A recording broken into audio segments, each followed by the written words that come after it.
afternoon. Thank you for This conference will now be recorded. Good afternoon. Thank you for joining us. The Senate Special Committee on COVID-19. With us this afternoon is Senators Morikawa, Favela, Kim. I'm Senator Kidani, and online we have Senator Donovan Dela Cruz. And this afternoon, we are hearing from Hawai'i Emergency Management Agency, Hara, and Major General Hara, the incident commander, is supposed to be with us today, but he is in a cabinet meeting at present, and we will be hearing from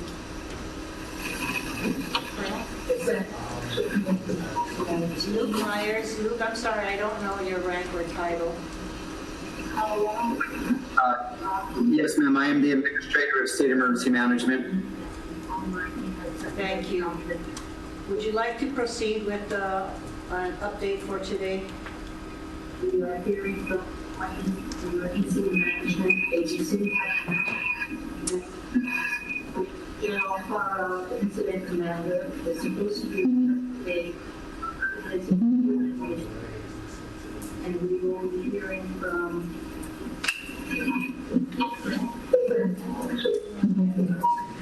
Myers. I'm sorry, I don't know your rank or title.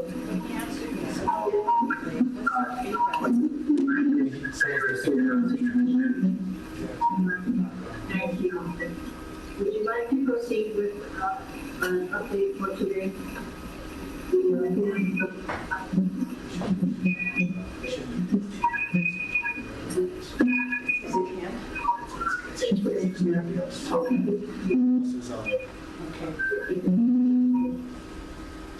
Are you guys getting some feedback on your end from? Yes, we are. Okay. So State Emergency Management continues to support the COVID-19 incident on a number of different fronts. We have a number of major missions that we are supporting from the State Emergency Operations Center, including the travel restrictions from the mainland and pending restrictions for inter-island travel, screening at the airports, testing throughout the state for first responders and the general public, supporting isolation and quarantine facilities across the islands, and supporting alternate care facility assessments by the Corps in each of our counties. We also have a small group that's working on tracking the financial implications of this from a mission status that we are working on with the Department of Budget and Finance, State Procurement, and the Department of Defense. Testing around the state for first responders and the general public. Isolation quarantine facilities across the islands. Luke, we're still getting some feedback. Is it possible to turn off your, which you're online or your phone? We also have working on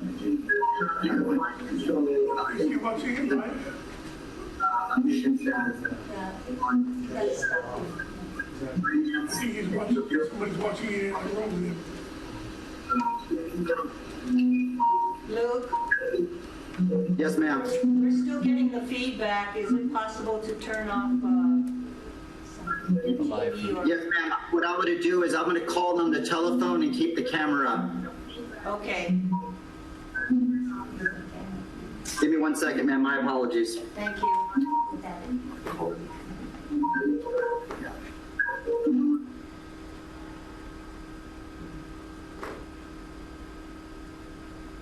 That's better.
Good afternoon, ma'am. I'm back. Thank you, Luke. Proceed. Yes, ma'am. So a number of priorities that we're focused on rely on the personal protective equipment. We continue to work with our state and county partners and our federal partners on trying to get that and those resources from FEMA Region 9 back in California. And from open sources through other areas of the world. There's a heavy reliance on this personal protective equipment to complete these missions as we move forward, and we anticipate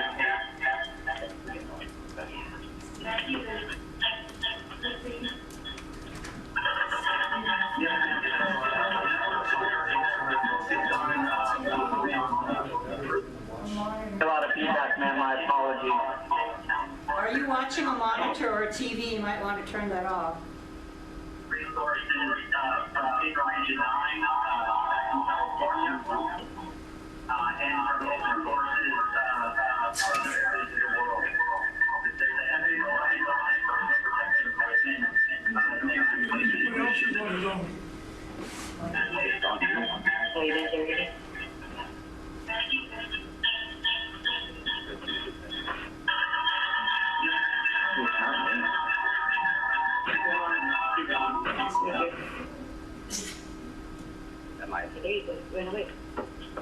So we're going to try this without the camera, ma'am. My apologies. I'm not sure if it's the computer equipment here, but we are picking up a lot of feedback. Is that any better? Yes, that's much better. Thank you.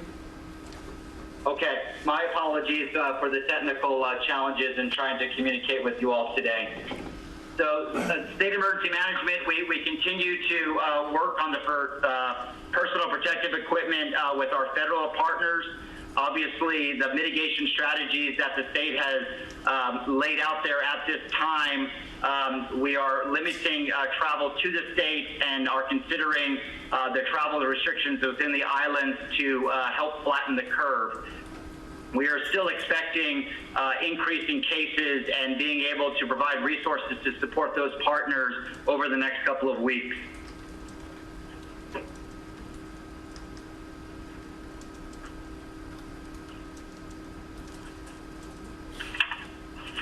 What I'd like to do now is to kind of open it up to Paul if you have specific questions on any of our open logistics missions or larger emergency management lines of effort that we are currently undertaking, ma'am. Thank you, Luke. Senators, any questions at this point? Senator Kim. Thank you very much, Luke.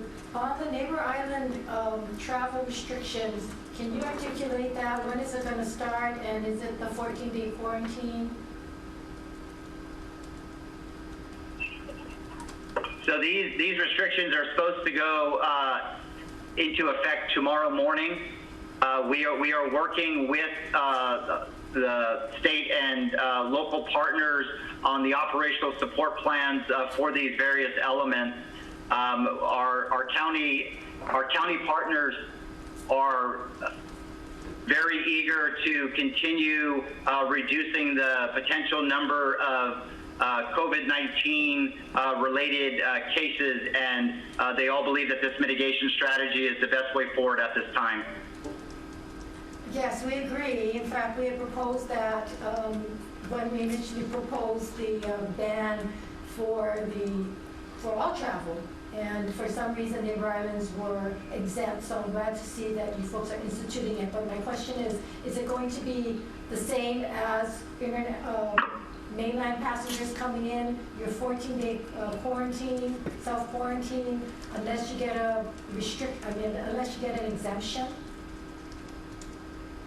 So there will be a similar process to the mainland travel and the 14 days that was laid out for them. We do have a little bit higher level of operational details specifically for the inter-island travel that we are working through, including screening. Those specific details are being worked out today and will be operationalized when we start up. Thank you. I did get emails from people in the neighbor island saying that they have to come to Honolulu for doctor's appointments. I'm assuming that they will get an exemption. Yes, and so just like we had a number of exemptions for the mainland travelers for critical or essential employees, we are including that for the inter-island travel with a number of other exemptions to include those, and there's been a lot of feedback up to the governor's office and to Director Hara on those that may be traveling inter-island for health and medical procedures. We are including that feedback in our process, and that will be accounted for when this goes into play, ma'am. Thank you very much. Members, further questions? I have a question. Senator Favela. Yeah, just recently, it was said that the military or the, I guess the Army, I guess that was released, that they wasn't going to be releasing any information for military personnel that has the virus. I could barely make you out, sir. I apologize. The reception on our end. If you could repeat that, Senator, that'd be great. Okay. You can hear me now? You got to project to the TV. So these mics don't work. Yeah, just project it out to the TV. The mics don't work. Yeah, that's what we'll have on us right here. Okay, we're 6 feet distance. Can you hear me now? Yes, sir. That's a little bit better. Thank you. Appreciate that. Okay, so recently we've been hearing that if there's any viruses would be within the military, that it wouldn't be released. They'll be exempt. And I just wanted to know, first of all, why would that happen, that they'll be exempt? Because in my neighborhood, Wahiawa, different parts of the island, we heavily have military in our community. So by not having that information, wouldn't it cause more problems for the community spreading? From the state EOC perspective, Senator, we have been working closely with our federal counterparts. The numbers from the military side are included in the State Department of Health numbers. I can check into the specific operations on how their specific family or members would be treated or released. But the numbers are included in the state DOH numbers, and we have specifically been tracking that here with the Department of Defense as those numbers have been included. Okay, thank you.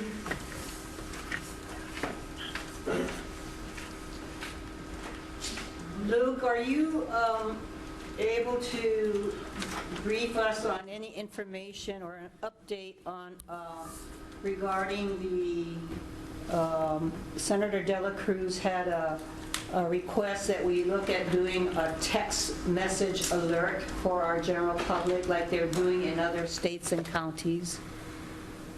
Has that been investigated? Yes, Director Hara did share, and the Joint Information Center did share. We have a number of alert and warning capabilities that we use for all hazard purposes. Obviously, at the county level, the counties can share various alerts and warnings and push out messages, and they would be the first line of defense in pushing out messages by the county or by a specific geographic area, specifically with regards to COVID-19. The State Emergency Operations Center can act as a backup, as we do for other types of hazards. We could send out a statewide message if called upon, but like with any other incident, disasters start and end at the local level, and we rely on them to push out specific messages, whether they are through wireless emergency alerts or one of their other alerting systems, ma'am. Also, in previous conversations and here before the Senate committee, Department of Health made comments that wearing masks for those who were not infected or did not have symptoms, wearing masks did not help at all. And in listening to other states and other doctors from around the world, they are telling us otherwise. With that, is there any discussion on whether or not the Department of Health or HIEMA will be reversing that conversation? We have been in some conversations with state, other state partners and FEMA and back to the White House administration on potential guidance that may be coming down from CDC. The Department of Health does follow that guidance. If there is changes with regards to maybe the kapuna or other vulnerable populations that may be required or recommended, recommended to wear masks, we would work with the Department of Health in getting that message out there to the public. As of this time, there's no specific requirements for that, but it's definitely from a precaution measure we are seeing throughout the state individuals who are on the job or out in public that are wearing masks, and that's for their own personal accountability. That's correct, but while there are no requirements, as in other countries that have said wearing masks has helped, and now we are hearing that people are contagious even a couple days before they, have any symptoms. So I think that's something that should be discussed, and the community should be encouraged, if they have their own homemade masks, to wear them when they're out in the public, even for shopping purposes, etc. And that's a personal opinion. I'm not a doctor, but from what I've been watching and reading, it couldn't hurt. Senator Moriwaki. Thank you, Senator. I'd like to add to that. I've been reading about the Singapore, Taiwan, some of the countries where it has really brought down their levels and contained the community spread. It's not only social distancing, but the masks, and especially in public places. I've noticed in grocery stores and food handlers, they're without masks. If they can be given masks, gloves, so that they're highly public areas, that if you can have your discuss that with the health department and other partners, ways in which we, not the N95 masks, but at least something to cover your mouth so that you're not infecting others. It would lower the contagiousness and the contagion. And so if you can take that back to discuss the wearing of masks in public places, and especially when you are serving the public in grocery stores or in some of these takeout places as well.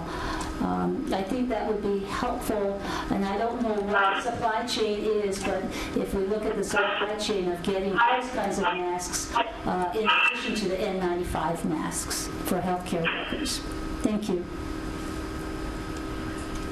Yes, ma'am. From the State Emergency Management and in support of the Director Hara, we do acknowledge that personal protective equipment or masks can be used in a number of settings, whether that's in the job or in high traffic areas.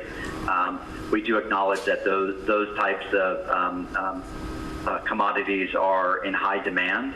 And so there may be an opportunity for a call to action from local public and manufacturers to help create some of those and create some supply here. So we will take this back to Director Hara and Dr. Anderson and the Governor's office to look at ways to help increase the supply of masks for those that may want those. We definitely understand, though, that the medical industry of the first responders, they are our first priority right now in ensuring their health and safety as they serve the public, ma'am. And just one more thought.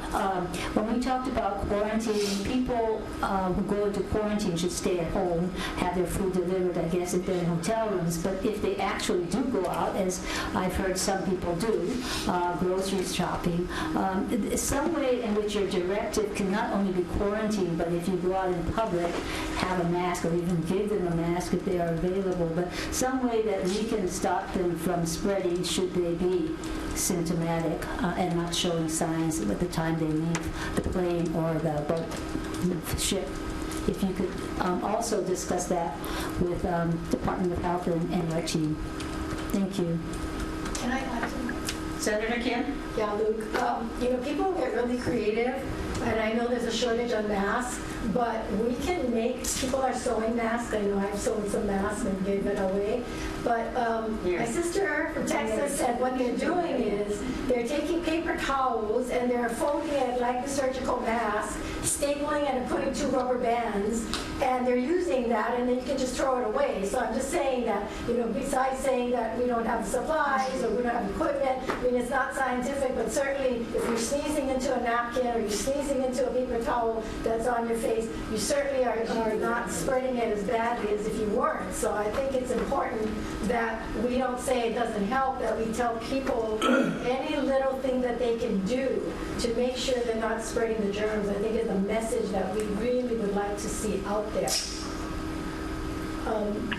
Having said that, can I ask a question regarding the release of prisoners? Are you folks involved with making sure that when and if these inmates are released, that they are going to be having a place to go to, that they're going to practice social distancing? I've been getting emails from constituents very concerned about the 426 inmates that is being slated to be released. I missed the part of that, ma'am. It was a little crackly on my side. Do you mind repeating that question one more time? Thank you. Are you folks in any way involved with managing the 426 inmates that are being said to be released into the community? And are you folks the ones that's going to manage the social distancing, a place for them to stay? Who is really going to bird dog this to assure the public that they're going to be safe? Yes, from the State Emergency Management, from the State EOC, the Emergency Operations Center, ma'am, we are supporting the Attorney General in their effort from a planning perspective. We are aware that there are lots of challenges in implementing those operations. We are not in direct lead of that, but we are in support. So we understand that there may be impacts. There are ways that every individual that is impacted by COVID-19 can practice social distancing, and these individuals, as they are released back into the community, we would ask that they take the same actions that we would from anyone else. So who will be directly responsible to follow up with this population that would be released, to make sure that they have a place to stay, they will stay at home, and so forth? Because there's certainly no jobs at this time, so they won't be working, and the public's concerned. They're saying, how is this going to help us at this time? So who would be the point person that will be following up on all of this? So from the State Emergency Operations Center, I will take that back to the Attorney General, who we've been working with, and we can get you an answer on that now. Thank you. Further questions? Senator De La Cruz, do you have any questions? Hello? Hello? Yes, sir. You know, at one of the previous meetings, General Hara had passed out a Excel sheet with different phases of where we're at in reacting or organizing a response. Yes, sir. Has that been finalized, or is that still in draft form? The State Emergency Operations Center has been working with a number of partners on the finalization of that document.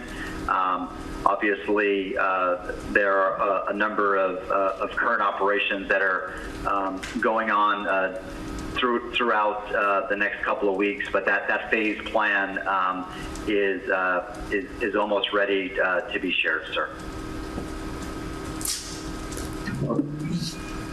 Okay, so I guess we can just have Haima back on the agenda at some point so we can get the details then. Yes, sir. We can share. We had a briefing here in the last day on the larger plan that Director Hart outlined for several team members to put together, and there could be a specific briefing on that document. Yes, sir. Okay. Have you been tracking, or has anyone been tracking other? I guess you are, other states and other countries, and how they move from one level to the next in regards to response? We've seen a lot of good lessons learned and examples from some of our partners in the West.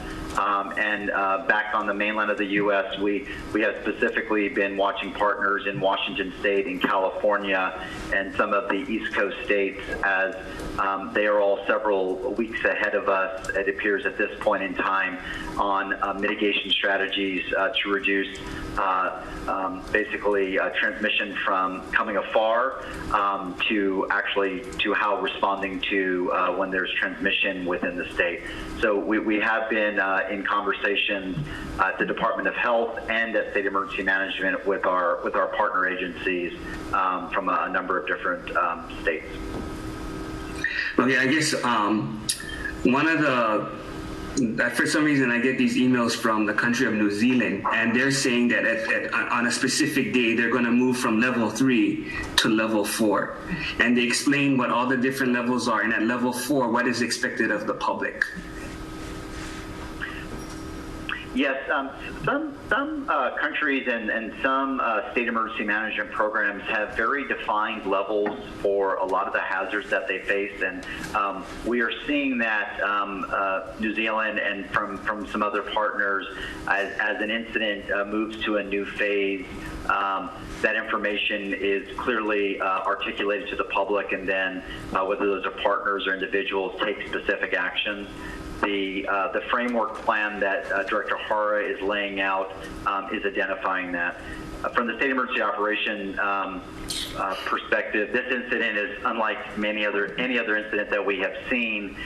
So there's a lot of different impacts to our community that are occurring. So we necessarily are not trying to clearly look at a point in time, but how these impacts are impacting us on a week-by-week time frame, and then as we go out several weeks, what are the projected impacts? But there are phased approaches that a number of our partners use, and we are working on a larger framework with Director Hara for this incident to document some of those.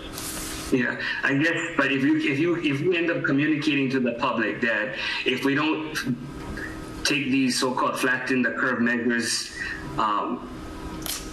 more seriously, I think there's still some question about others, not everyone adhering to the declarations, then that would mean we would have to move to another level, and you're already communicating to the public.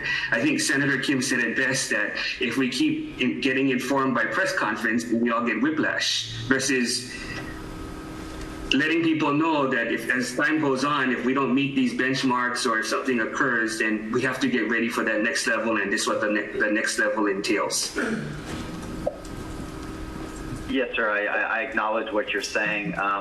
In this type of incident, as we see impacts and we project those impacts, we're developing operational plans to support those and to communicate to the public. And I will take your comments and share them back with Director Hara and the Joint Information Center on how we are messaging with regards to this incident. Okay, so I guess at some future time, I'd like to know what is the next level, what does the next level include, and what would those triggers be, so that we all know what that we can anticipate it, versus just hearing it. Okay, you guys, we're at now, we got to change and react to this now at a 2:30 press conference. Yes, sir. And Director Hara's plan does identify a number of phases that even go out into recovery for this first wave of COVID-19 that we're facing across the globe. And there are triggers and action items in there. With the challenges that we've been faced with this incident, we are working on operational plans to flatten that curve as much as possible, with support from, obviously, from the governor and the mayors. Okay, well, I think we definitely want to hear when you have that plan finalized. Yes, sir. So we can, thank you. Thank you. Luke, I wanted to ask, there was a very recent breaking news that Mayor Caldwell is asking the president to stop all non-essential travel to Honolulu. Are you aware of that? If there is a press information on that, I know that that there has been discussion with regards to how we continue to flatten the curve and reduce transmission, potential transmission into the state. I couldn't comment directly on Mayor Caldwell's actions, but I am aware that there have been conversations on a number of mitigation strategies to help do that, ma'am. Okay. My comment is, though, it sounds like that's something that the mayor is doing for the city and county of Honolulu or the island of Oahu. And my question would be, then why would that not be statewide rather than just for the county? So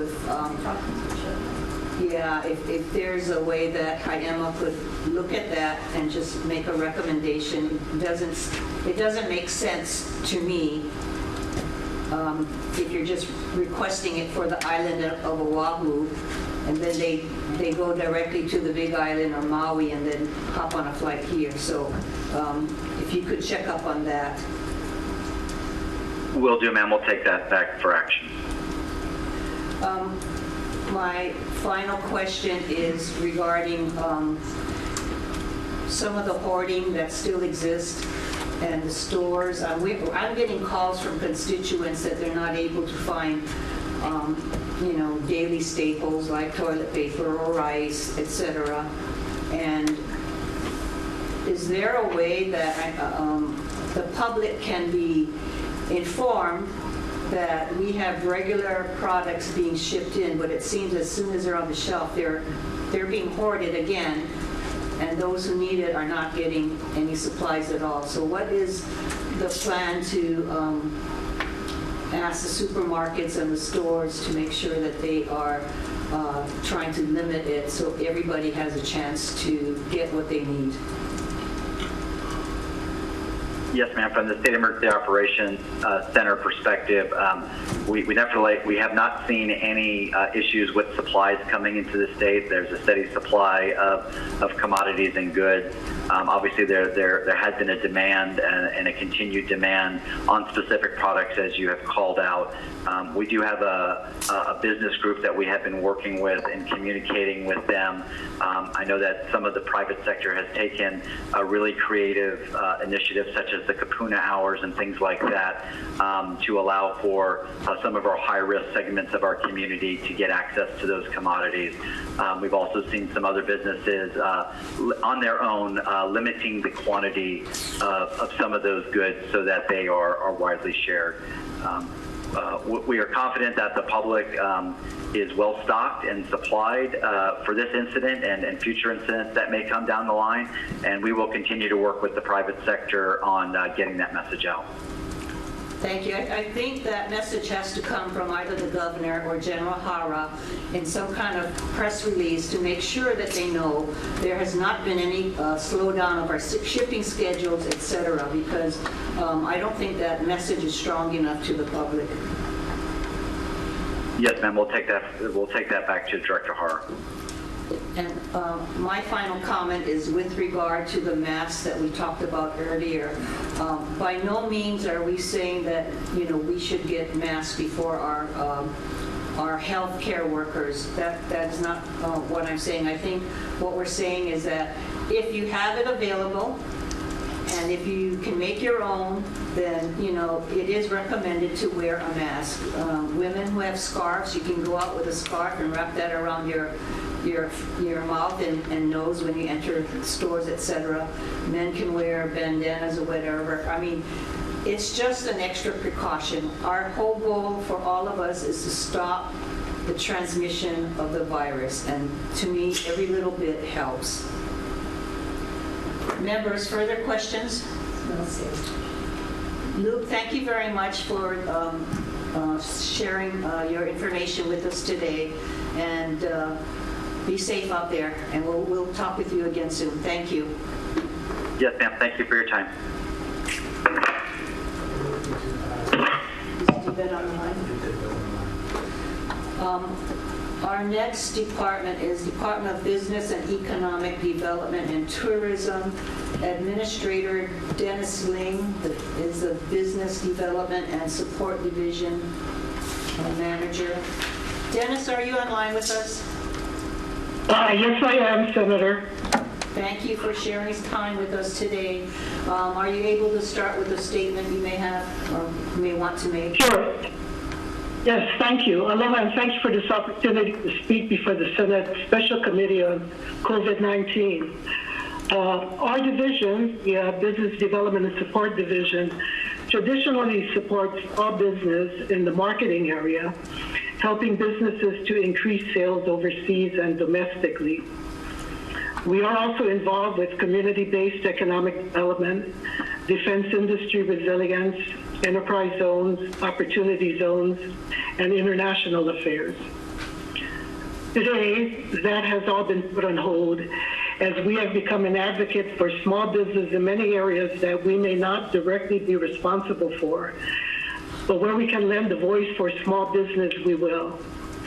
To that end, we are concentrating on, first of all, accessing federal funding and identifying state funding for new programs and other purposes, and also communicating with businesses and developing public-facing FAQs. Our director has designated our division as the liaison with the Chambers of Commerce, the statewide chamber, and the island chapters. Moreover, we are the liaison for the ethnic chambers, all of which have their various concerns.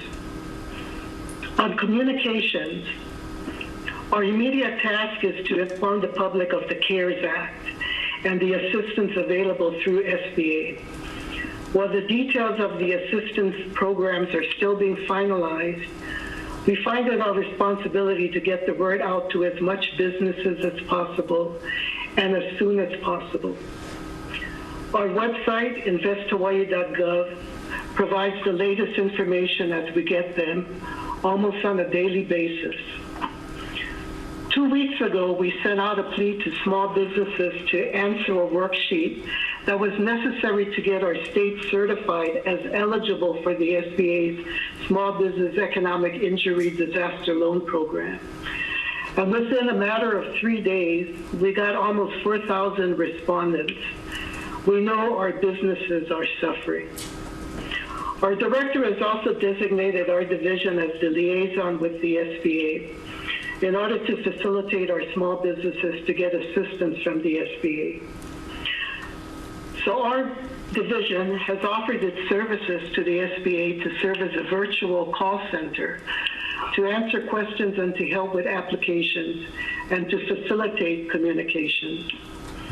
However, the provisions of the CARES Act, which loan programs you will hear about from SBA, are new, and there is much to learn. On accessing federal funding and identifying state funding for new programs and other purposes, recently the Chamber of Commerce of Hawaii shared with us the results of a survey they sent out. And number 1 and 2 on the list were tax and mortgage rent relief. While we support them on these requests, it is beyond the scope of our responsibility. But where we can help were numbers 3 and 4 of their list, which included low or zero interest loans and direct capital infusion or grants. While we do have the vehicles for such programs, it would have to come with a lot of exemptions in order to move expeditiously. Our disaster loan program, which is the vehicle we would use for loans, comes with restrictions such as higher interest rates than desirable. and we need funding. The disaster loan program has about $100,000 in its revolving fund. And our community-based economic development program that we would look to for grants only has $250,000. We hope that the CARES Act would help provide funds to our state to implement some new programs, either through money sent directly to our state to deal with the economic impact of COVID-19, or to other agencies such as the Economic Development Administration. And thank you very much, and I'm able to answer any questions. Thank you, Dennis. Members, any questions? Hi, Dennis. Senator Moriwaki. Thank you for sharing. I was wondering about the kinds of programs that you have from the state versus the federal money that's coming in from SBA, and whether there are other programs in the state that can help small businesses as well as business in general, like the various industries that are being affected because of the virus. So I'm just wondering, are there any other kinds of programs, and how are you communicating that with a number of businesses who are hurting right now with not only mortgage but other operating costs? Yes, thank you for that question. We don't. To answer it straightforwardly, we don't have any program that at this moment are able to help small business in meeting some of the financial obligations that they have. As I mentioned, we do have two vehicles that we could use, but first of all, our disaster loan program is woefully underfunded. We did have a state program called the Hawai'i Capital Loan Program that was sunsetted many years ago, and that was a program that did provide loans directly to businesses. We, through our community-based economic development program, we provide microloans to businesses, but that is woefully unfunded for the anticipated magnitude of the kinds of requests that we would get. The other day, was it yesterday, we spoke with the Department of Labor director, who had suggested that businesses retain their employees rather than close down shop. And maybe there would be ways in which the state and now the CARES Act can infuse money into these businesses so they could stay afloat while we work through the COVID virus. So I'm just wondering whether you have any thoughts of how the program, whether it's your two programs that you have, or other programs the federal SBA might have, or other you said EDA would have, that we could actually build the infrastructure for that should monies come in, or working with the private sector to assist them during this really difficult times. I know the SBA program called the Payroll or Paychecks Protection Program will offer up to $10 million in loan, and there is a provision that the first 8 weeks or so of payroll expenditures would be forgiven. So that is the program that we're urging all businesses to apply for immediately, because that is one that is going to be worked through the private sector. So they're go to the banks who are knowledgeable or are in partnership with the SBA can apply for this Paycheck Protection Program and get some relief for the first 8 weeks of payroll. But the SBA can answer more on that program. It is still, the guidelines are still being formulated, so they anticipate something probably by the next week to have more information. And Dennis, is it your agency or is it SBA that would work with the banks and work with the businesses to assist them in terms of helping them through this period? Or is there a network or an association, or how do you operate, communicating? You said you had 4,000 applicants for the loan program, but how do you get the word out to the businesses who really do need the help and how they might be helped? Mm-hmm. Yes, we are in negotiations with the SBA. I've had discussions with the district director, as I mentioned, to create a sort of a virtual call center in which we can have one hotline, Hawai'i emergency loan hotline, in order to provide information to businesses who are asking many questions, and have that answered on a very timely basis. The SBA would have to investigate whether they can actually do something like this with us, but our offer is there, and we would like to, especially as things get more, the guidelines are more well developed, and we know exactly what is required and the terms and other guidelines are necessary that we can relay it to the public. So on your call center, you have enough staff to staff this? Well, we're going to use our division. That's what we're looking at. And, the good thing about this is you could do this call center from stay at home and work. And, so that's what we're looking at. And our whole department, actually, I have to say our whole department is, willing to assist in this. Our director has made it known that, if we do need additional help for something that we want to implement, especially in response to COVID-19, we can have them to also participate. Thank you. Thank you for your help on this matter. Back to you. Thank you, Dennis. I think this is a time when DBED can help, whether it be working with the chamber or our small business administration, and getting together and probably looking for ideas that we haven't thought of and trying to help our small business owners.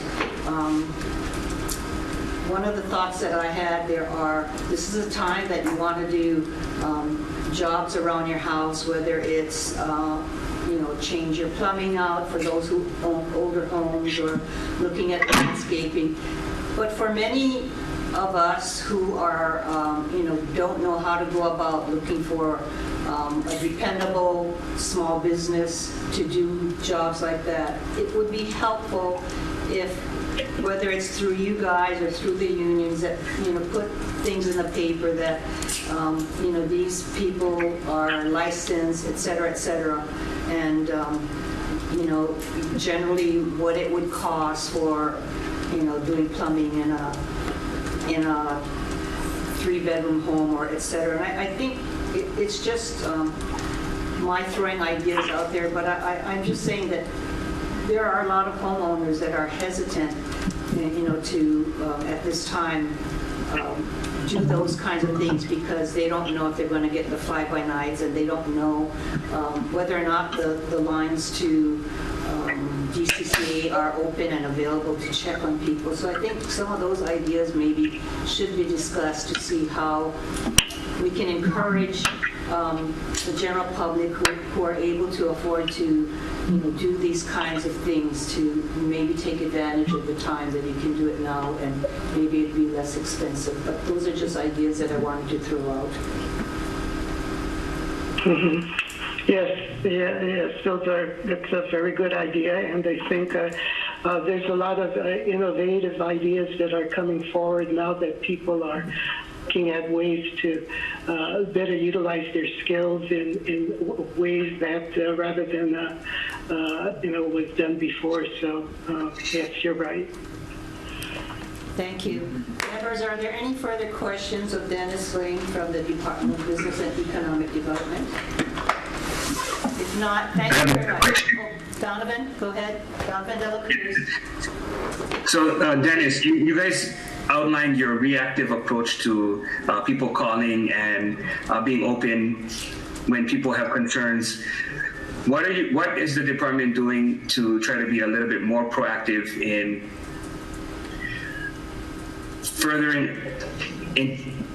being more proactive in helping small businesses and making small businesses alert in what they might have to do? Is it just going to be a campaign to call your number and? I think we are on our communications program. We are being proactive in making sure that the businesses do, first of all, apply for this SBA loan. I mean, the $350 billion on the CARE Act. I mean, which is a lot of it is going to the SBA. The SBA used to have about $20 billion in loans that they process. Now they have $350 billion. The most proactive thing we can do is to make sure and urge people, businesses, to apply for this SBA loan. And that is what we're doing, and being proactive in making sure that they do. Proactive. Being reaching out to them, though. Because they're, like, for instance, I think of Wahiwa. We have a small Subway sandwich shop. How is it going to get to her that she needs to take some of these actions in calling, or she may need help filling out some of the information? I mean, we have a lot of different ethnic groups that have small businesses. I mean, how are we reaching out to them? Well, we have a very strong social media campaign, and we have a lot of partners in which we've reached out to. And that's why in 3 days we were able to get 4,000 respondents to our plea to help us qualify our state as an economic disaster, so we would qualify for the SBA funds. So we feel that we have a very strong social media and outreach campaign on our website and through our newsletter. Well, not our newsletter, but our website. Okay, so can you forward some of that to us so that we can also get that to our constituents? Sure. Yes, definitely. We'll forward you the information of our website for people to sign up, and that we can notify them directly thereafter. Okay, and so is there, when they call and they need help filling out the loan application, you're able to assist them with that too? Well, not at the moment, because we have to negotiate that and work it out with the SBA, who has some criteria regarding partnerships that they would need to get involved in. But that's when we know, what we want to do is to implement this just as soon as the Paycheck Protection Program is online. Okay. So when are you planning on having that tool available, or that assistance available in helping small businesses fill out the loan application? Well, we hope soon. My target is within the week or prior. See, the payroll protection program, they should have more finalized guidelines within a week. And, that would be my time frame for that also, provided we can get buy-in from, other parties. Okay, the other parties are whom? SBA. Oh, okay.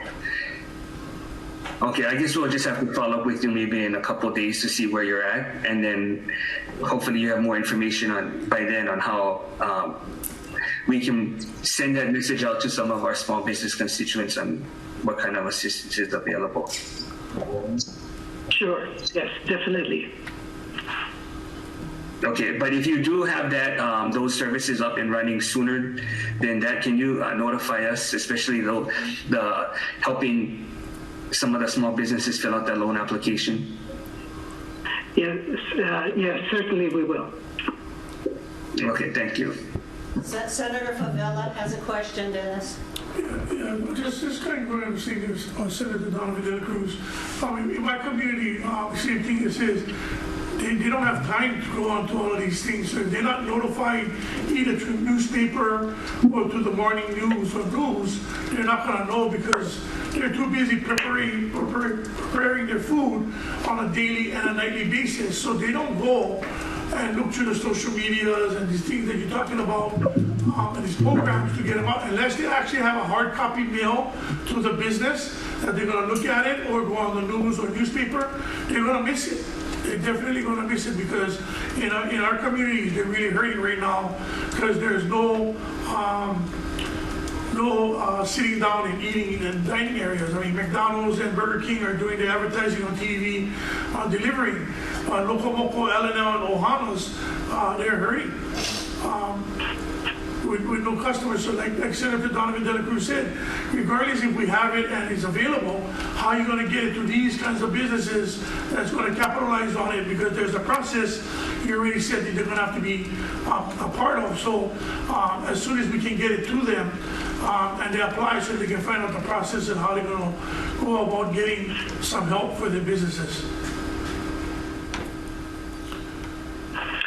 Yes, well, definitely we're going to try to utilize as much media exposure as we can to get the word out, to a press release, and if we have to put ads in the paper, that would also be something that we would do. But I would think, we would definitely issue press releases and make sure that the word is out there, and through our relationships with the ethnic chambers of commerce, that they will get the word out to their district chambers of commerce and community chambers of commerce to let them know about some of the programs that we may be implementing. Thank you. Senator Moriwaki. Dennis, just to clarify, small businesses are employers having 500 or fewer employees. Is that correct? That is the definition by the SBA, yes. And so there are these 4,000 applicants. Are they being helped to go through? I know when we get federal funding, there's a lot of paperwork, and it could be a little bit complex for a number of businesses that are pretty much on the front line serving or doing their business. Is there any way, again, going back to Senator De La Cruz's comment about being more proactive of assisting them in completing these applications so that it can help them to get help sooner? And I don't know if these 4,000, are they all going to get loans or assistance? And if you can clarify that so that people don't try to do all of this and waste their time because they can't get a loan. So I think it's trying to make as much, I guess, make it more efficient as possible so that people can get the service they need. Mm-hmm. Well, one of the interesting features of the SBA Paycheck Protection Program is that it's going to be the application will be made much more simpler than normal SBA or federal government loan programs have been. And that is one thing that is pretty much being expressed by the SBA, as well as the banks, who will also be involved. Well, you have to go to a bank or a credit union in order to get this loan, so it's a community thing. It's not having to apply to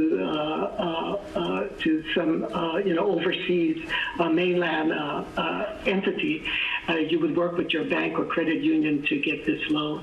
And the banks and the credit unions who are certified by the SBA to process these kinds of loans do have their clientele that they're getting in touch with too, or will let them know definitely about this loan program.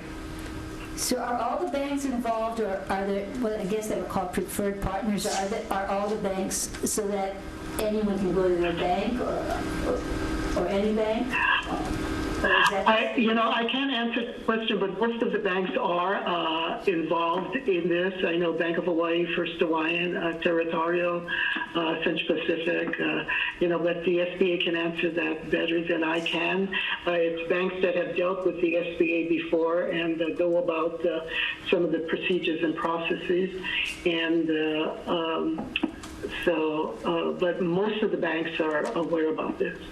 And it's a good way to get the banks involved with the SBA, new banks who haven't been involved, because the more people who can participate in this, the more banks that can participate in this, the better for the public. Also, the loans that the banks are making under this PPP program are fully guaranteed by the government. So it's sort of no risk to the bank. Also, they can charge processing administrative fees, so they're making money on this.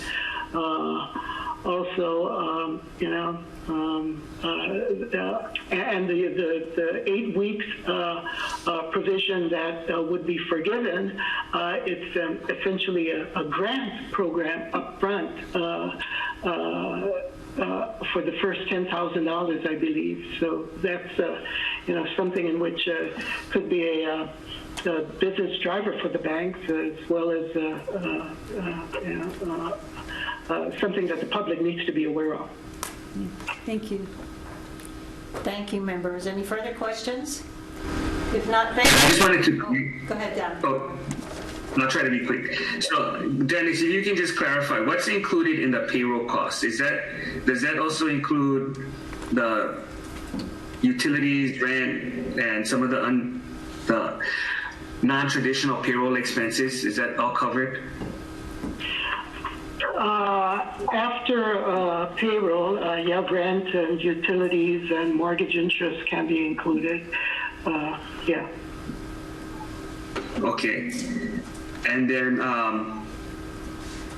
do you know at the time of the loan or after the time, how long?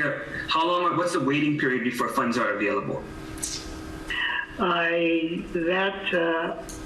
Well, since it will be offered by the bank and guaranteed by the federal government, I think it's pretty much a matter of days.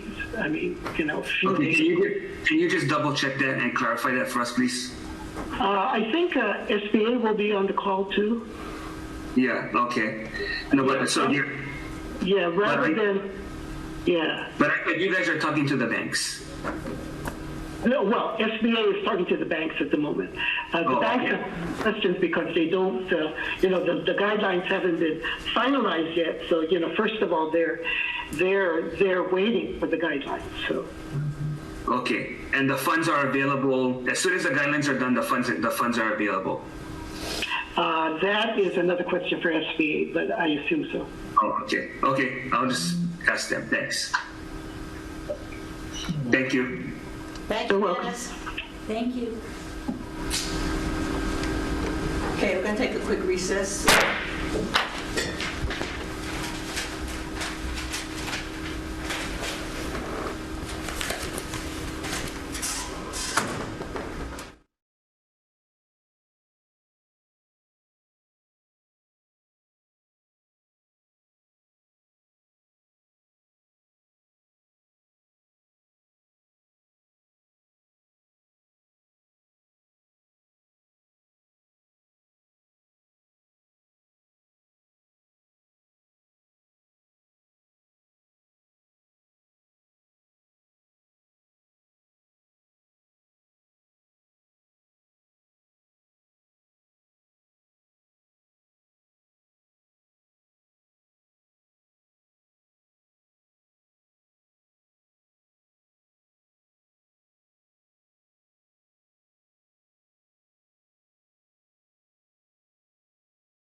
some new directions in some of the programs that SBA, new takes on the way the SBA delivers their programs, and particularly financial assistance for those small businesses that have been so impacted by this COVID pandemic.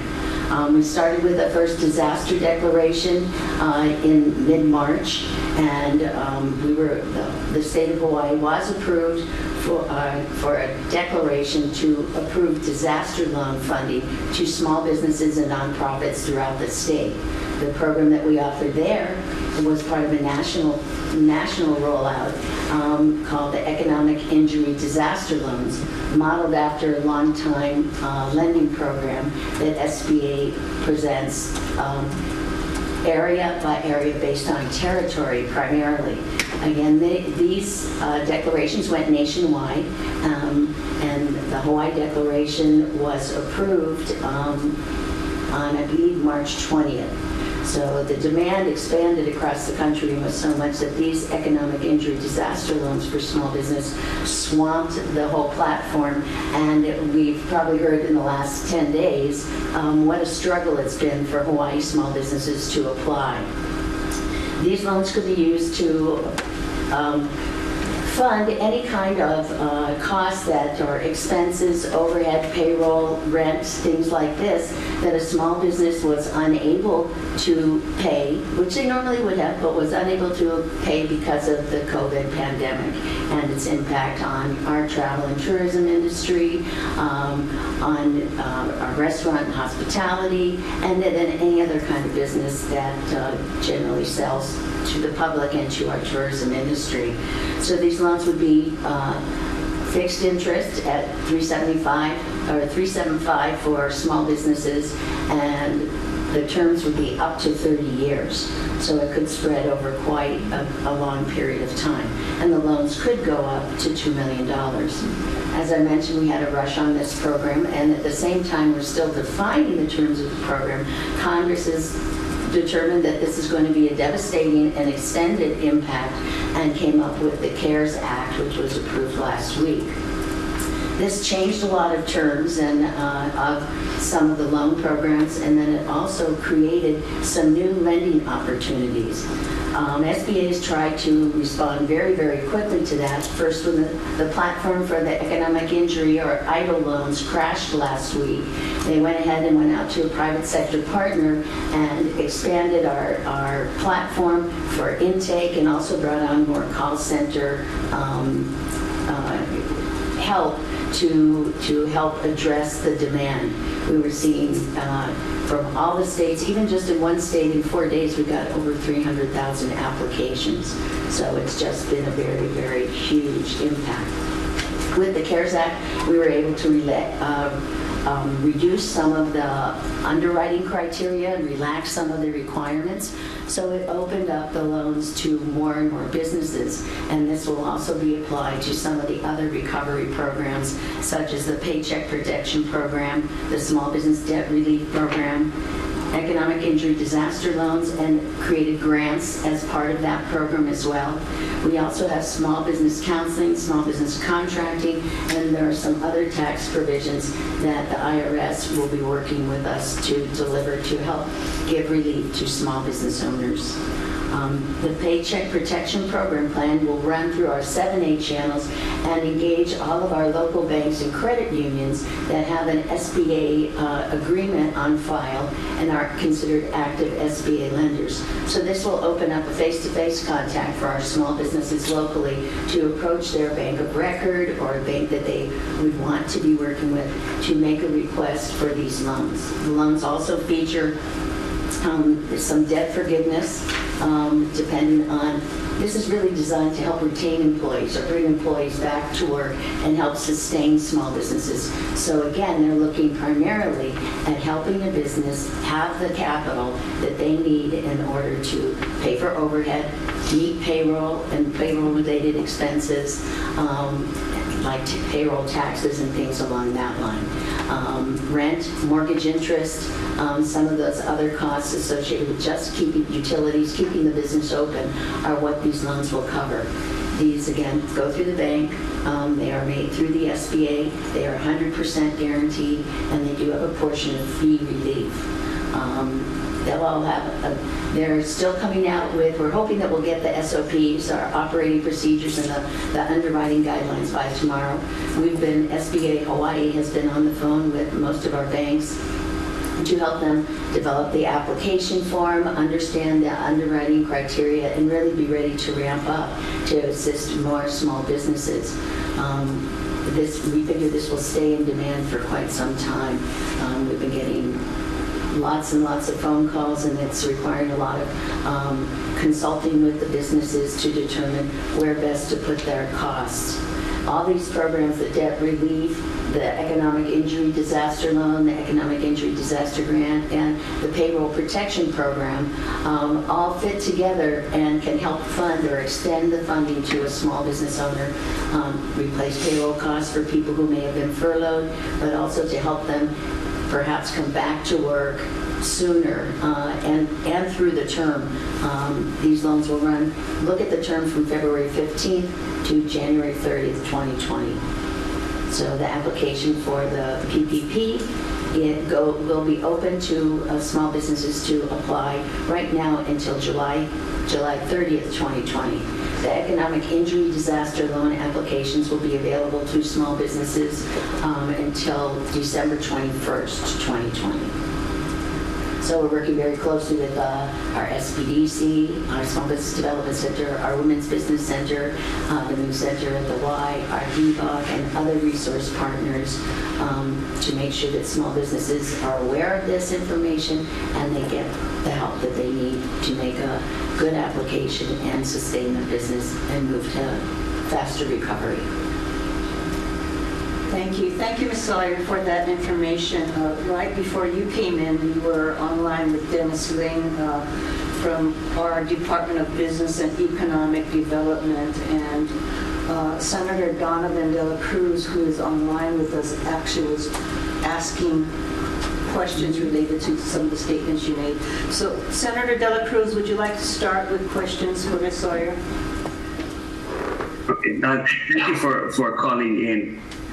I guess I wanted some clarity on what was included on the payroll costs. Donovan, just so you know, she is actually here in the flesh with us. Thank you. Oh, I guess from the go-to meeting we can't see it. So, we only can see 3 beautiful women. And what about Senator Fabella? I can't see him. I can't see him. He's on. Well, that's because of our social distancing. So, Jane, thanks for coming in. I guess, can you elaborate a little bit about the what's included in the payroll cost definition? The eligible costs for payroll include compensation, including salary, wages, commission, or other compensation. Payments of cash, tips, or equivalent are included in that calculation. There is a limit there that through all the calculations they've done, I think it's sitting right now that the high end of what will be covered will be up to $100,000 salary or total compensation package. They also look for payments for sick leave, vacation leave, family leave, medical leave, allowance for if you're dismissed or separated, payment for provisions of group health care benefits, including the insurance premiums, retirement benefits, and payment of state and local taxes that are associated or assessed on that compensation. And some of them that aren't eligible are employer or owner compensation over $100,000, taxes imposed or withheld under some sections of the IRS code, compensation of employees whose principal place of residence is outside the U.S., and qualified sick and family leave for which a credit is allowed under other sections of the Families First Coronavirus Response Act. So that's the thing, the benefits from one other program or other loan or tax credit would be deducted or could not be claimed multiple times through any of these loan programs. Okay, does that include any utilities or rent or some of the non-traditional payroll expenses? Those can be factored in. It's kind of an interesting thing because they allow you to enumerate those costs in the economic injury disaster loan. The formula for putting the PPP together is still being kind of solidified and, confirmed, but they're looking at, you could include in your calculations the overhead, utilities, mortgage interest, rent payment. So there are a number of different things along that line that what it would take to still run your business. But they're looking at, it will cover a 3-month period. So it is a limited time for coverage, but they want to get some of these done quickly and efficiently so they can get the money out and confirm to the small businesses that this overhead will be covered and allow them to bring some of their furloughed employees back to work on the job, even if they're doing some different kinds of services. We had some of our employers asking about the GET, so that is included. Yes. Payroll GET, that will all be included. Mm-hmm. Thank you. So what are the guidelines expected to be completed? We have just put some information up on the SBA website. We've also seen some information on the Treasury website that is outlining some of the details. And this is definitely one of those times when we're flying the airplane as we build it, and people are trying to get on board quickly. So we're hoping that they'll turn it around very, very quickly, and we'll have some very firm answers. We even got a sample application form that will be distributed to our banks today. So we're hoping that we'll really get this ramped up, and the banks are very anxious to be helping their customers and our small businesses as well. So we thank them for that. Is there a waiting period once the application is complete? We're hoping that they're going to turn it around very quickly, and we've been hearing estimates of 3 to 5 days. That is, I think, very, very ambitious, but with some of the things that they've done, like going to a private sector to run the economic injury disaster loan platform and do all the intake and that processing, that should speed things up very, very much. And we'll see how the banks are going to be working with this to get them in and process them, because they'll be processing them under some of their procedures, local procedures, sending them to the SBA electronically to get a final kind of rubber stamp on the loan, and then they'll be dispersing the funds. And again, it's 100% guaranteed, so the banks are definitely encouraged and motivated to do this. The government will also cover any loan fees that are incurred by the banks. Okay. Is the application already available online, or do they need to get that from the bank? I think that they could find the information and start doing the preparation or the data collection, Senator, but I'm not sure that I don't know that the banks will be giving it out right away. So I would probably reserve, saying definitely yes on that until I saw one. I don't know if the form actually has an OMB number on it yet or not. So that may be one of those things that's holding us up. Okay, if you don't mind sending us or notifying us once you know it's available, please. Certainly.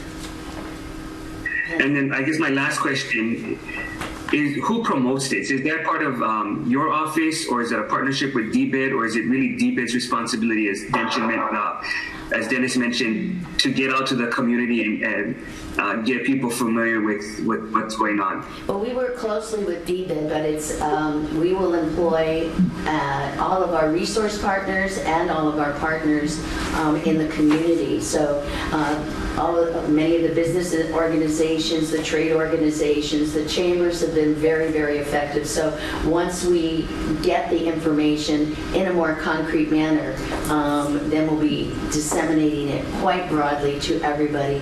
We've had a couple, over the past 2 weeks, there have been multiple conference calls, training seminars, webinars, and things along that line to a number of different groups that have generated a lot of response. I was just on the phone with Dennis earlier talking about standing up a call center to assist small businesses, because neither one of our offices alone has enough staff or enough information. they're not knowledgeable in the loan programs. We don't know some of the state programs. So we figured we could combine our resources and be a lot powerful and more effective to reach the numbers that we need to.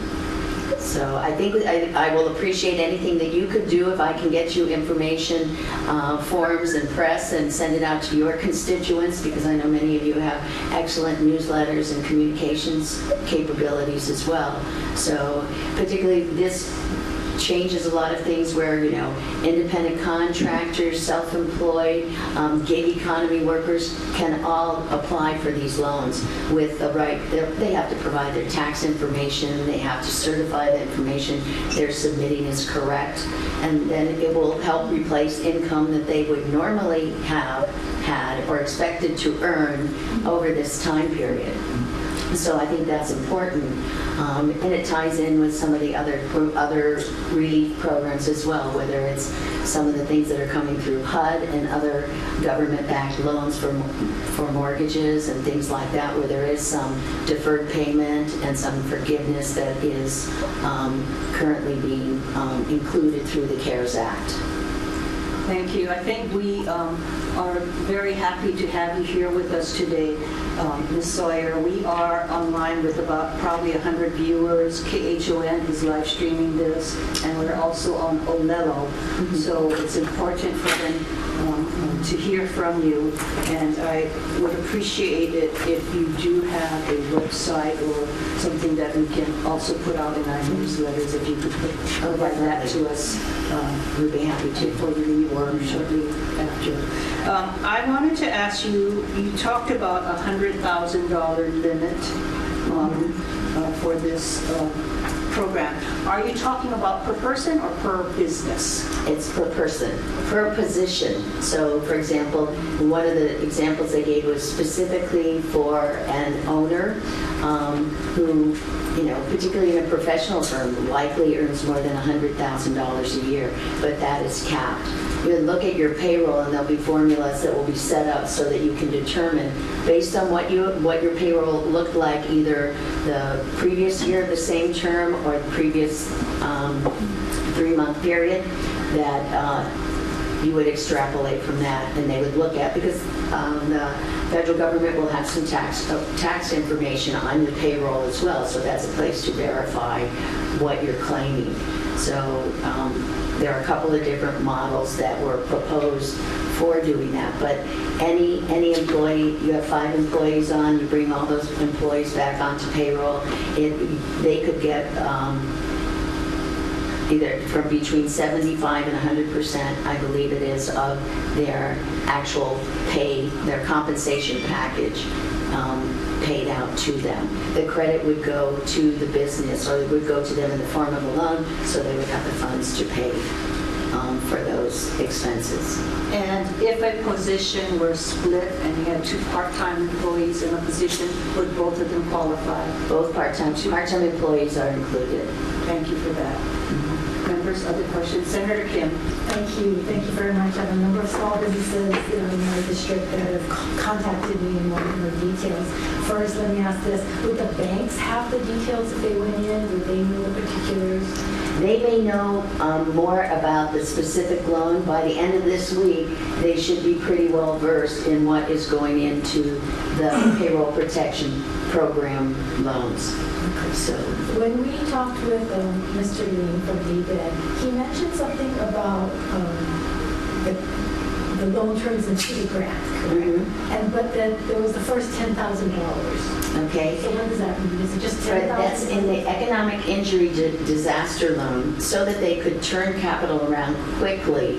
This is an advance, so a $10,000 advance that ultimately would be forgiven for that loan program. So right now, if you go into SBA.gov disaster, you could find SBA.gov disaster. You could find, it will take you, the first page that comes up right now across the country is apply for the disaster. There's a coronavirus information page, disaster assistance link, and you can click on it and get right into a 2 or 3 page application right away. And it helps you identify the type of business that you have. Are you the sole owners? Are you a sole proprietor? Do you know, a couple of that eligibility questions, and then it talks a little bit further about some of the conditions of your business. Then it gets into the information about what are the costs that you would need reimbursed. Give me the facts about your business, where you're located, type of business. One of the questions, are you a small business? And so it just kind of goes down the line to indicate, help you answer those questions, and then it collects some of the economic information and some references, and you can submit it. The last button before you hit it says, I would like to be considered for an economic injury disaster loan advance. You click that, and that indicates that you would accept a $10,000 advance, and that ultimately would be waived.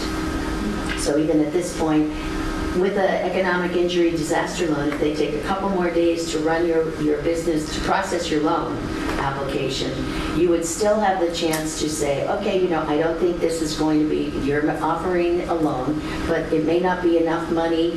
I don't think it's going to be enough for what I really need to sustain my business. I'd like to get $20,000 more. I'll send you more documentation. The business owner will have about a reconsideration period and a negotiation period of about 6 months before he can decline the loan. There's no cost to apply. There's no obligation once you apply. So it's very, very flexible. But the thing with that is there's a limited pot of money, so we recommend people to get online and make the application right away. So let me see if I understand this. So they can, right now, before you apply for any loan, they can go on this site, sba.gov disaster, and apply and receive a $10,000 advance grant. Yes. And that would come... If they have to go process, confirm their eligibility, and then... Who pays it to them? How do they... It will go by electronic transfer from the IRS. Oh, okay. That would be very... So the connector for all of these will be their EIN or TIN, depending on what kind of business they have. Now, that advance is determined upon the fact that they kept their entire payroll. That one is not. That's the PPP. Okay. This one, if they've let their employees go, I think the only thing that they need to show is that they're continuing to operate their business, or they may be not operating now. They may have closed their doors for the duration of our emergency or proclamation here in Hawaii, but they intend to open up and continue operating. Now, and I'm sorry, can I continue? Yes, please. So they get the $10,000 and they want to apply for the loan that could turn into a grant, right?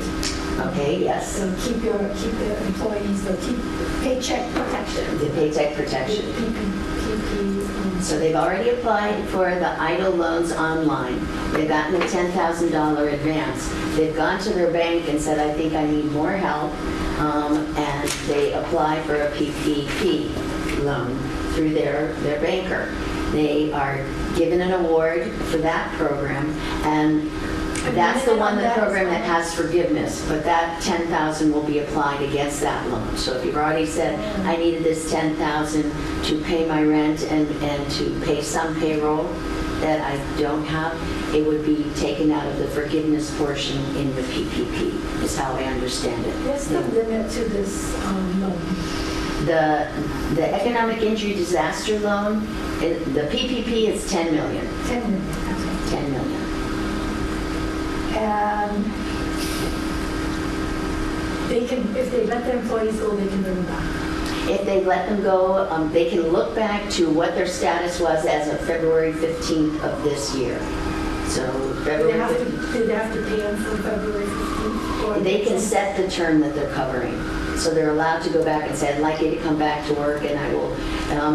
You can extend it, as I understand it, you could extend your period to June 30th, 2020, and then you can backtrack, and I think it is, I'd have to look to be sure the term, but I can send you the details. It's because it's been shifting and changing. But it's only for 8 weeks, right? Yeah, So it's a short period of It's time. only either 8 weeks from February 13th, 8 weeks forward, or 8 weeks from the time They start, get yeah. a loan and bring them back. Is that- Mhm. yeah. I think that's the original proposal, yes. And do they have to bring back 100% of all the employees?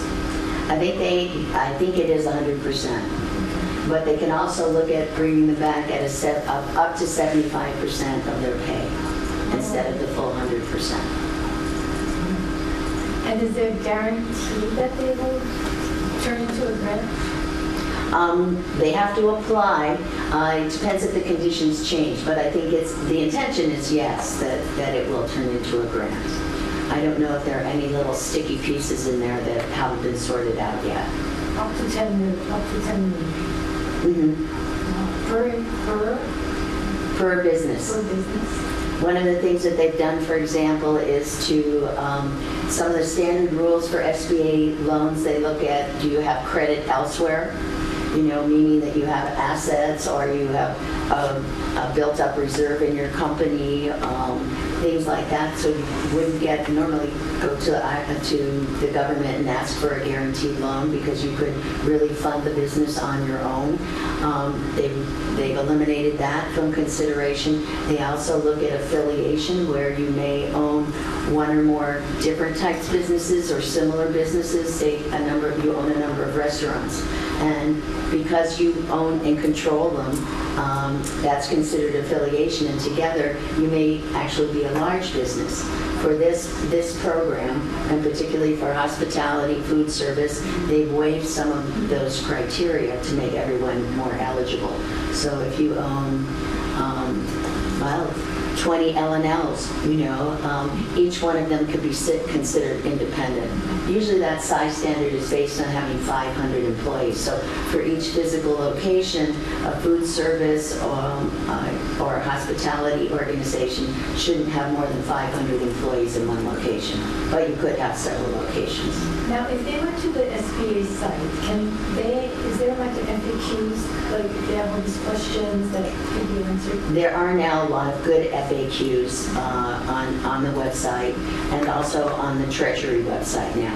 And it all is around COVID-19 or coronavirus response. Do you have the address for the Treasury website? I thought I printed one of their information sheets. Okay, that would be good for us to let businesses know, because I know they all have questions. Oh, and that one's not it. I can send that to you this afternoon. Thank you very much. There's a very good summary with some explanations and good links that is on the Senate Small Business and Entrepreneurship Committee website. And if you just go to Senate Small Business Committee, you can find that very easily. But it has some very good, for all the provisions of the CARES Act, that refers to small business. It's really good, clear, concise information and links, so it could help somebody really understand what the different elements are. Thank you so much. That's helpful. Could you go over the economic injury disaster loan? Is that different? That's different than the payroll. Yes. Can you They go cover, over that as well? they dovetail, they cover a few things, that are similar. So it does take a little sorting out, because the economic injury disaster loan is designed to help sustain small businesses through the period of economic downturn. So, with that one, the cost that you would look at, or from the January 30th date, 2020, you'd look at what your revenues are in this period, say from January 30th to now, and the same period from 2019 or 2018, if that's what shows up on your last tax payment, and look to see the difference. So even when we worked with the governor's office to get this disaster declaration from the SBA, businesses were telling us, we're at 50% of what we would normally have taken in if all conditions remained the same. So if your business is down 50%, you could look at what you'd indicate that was your your hardship. And then you would tell them your fixed costs, so that it would include payroll that you would not be able to meet, rents, utilities, fixed costs that you may have contracts on for web or advertising or things like this. And you could outline what those expenses were, and then they would determine when you submit your application what your loss is, what you would need to be able to meet those obligations should this, if this hadn't happened. So that's how they would determine your loan. And that period goes in how long to how long? Does that go to the end of the year? I think they're probably looking at, I don't know that it will go all the way to the end of the year, and that's, I think, is one of the harder things to determine, because they'll be comparing month over month, and there may be an extension later. But I think they were looking at this term, and the recovery may last 6 months. So I haven't seen exactly how they're calculating. And is that also $10 million budget or max? That one, it maxes at $2 million. Thank you. Members, further questions? Very good. Senator De La Cruz, any further questions? No, I'm good. Thank you. Thank you.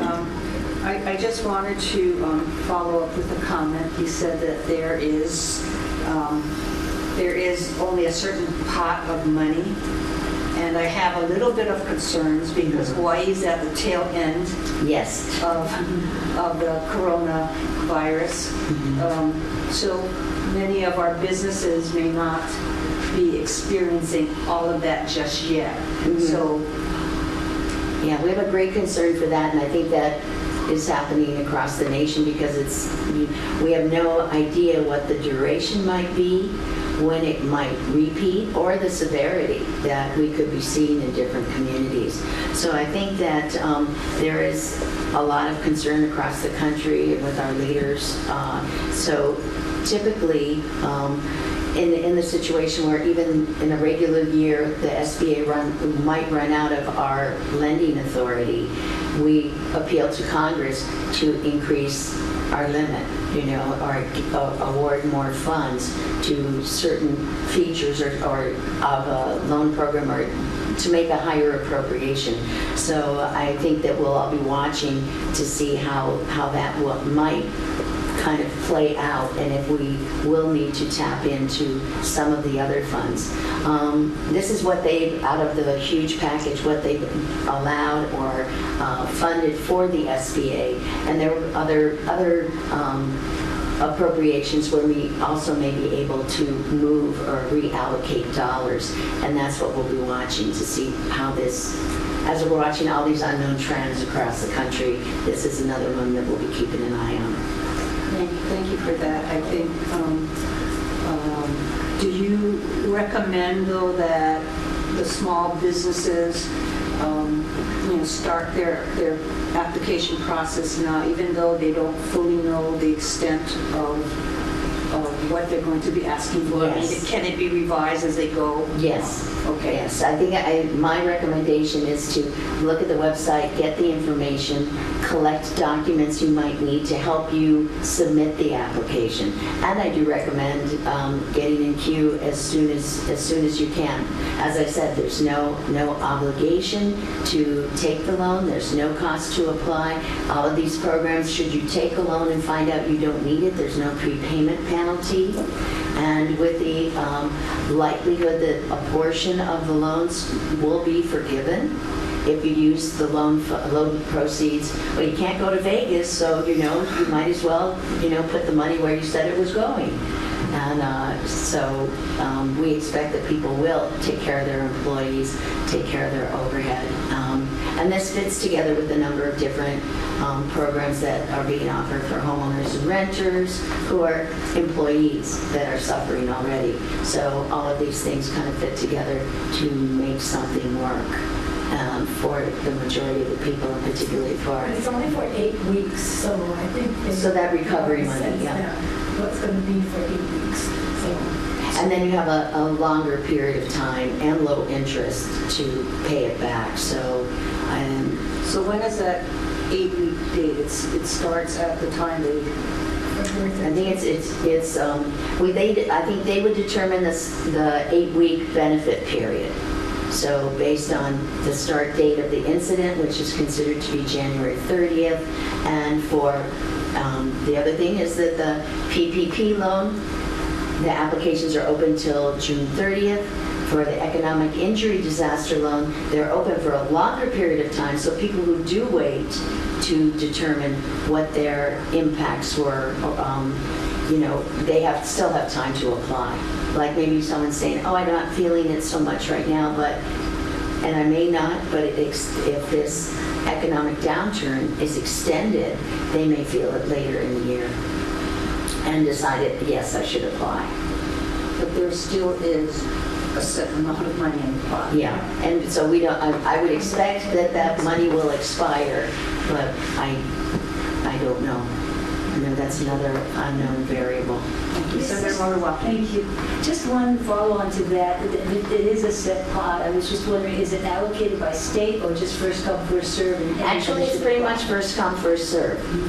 So, I mean, that's another reason we were really pushing to make sure that Hawaii got in the queue, not behind all the other states, not in our position on the clock, but to get in there and be able to respond. I think that's why it was so important that we had you here today, so thank you for coming, and I know that we will look forward to the details and information so we can get out to our constituents and our community the website and information for our small businesses. Members, further questions? Thank you very much. Thank you so much for And thank you. That was Be in very, touch. very informative. Very Thank you. helpful. We thank you for helping us get the information out to our small business community. Thank you. Thank you so much.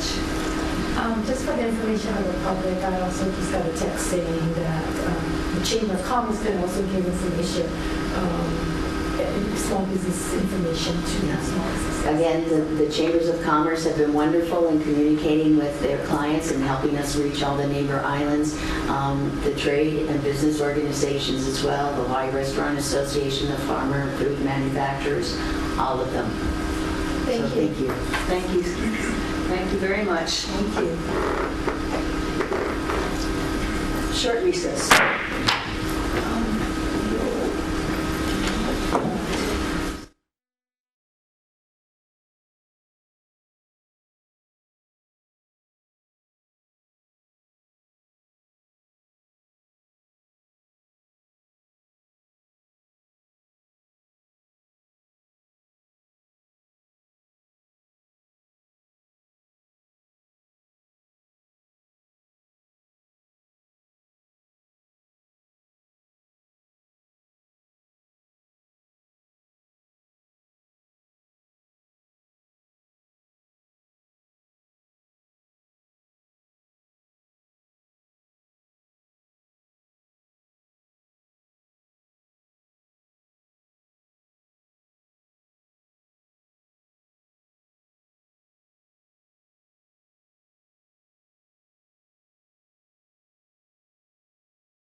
3, 4.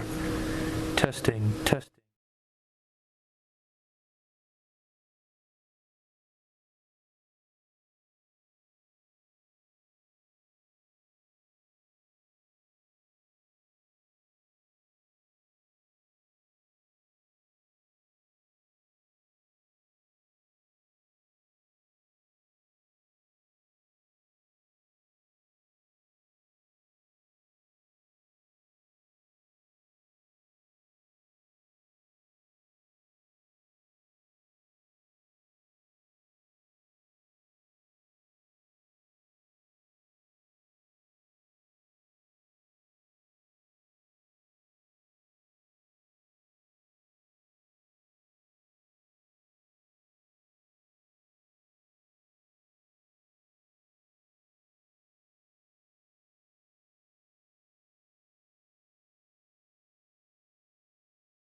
This is the 2:30 agenda for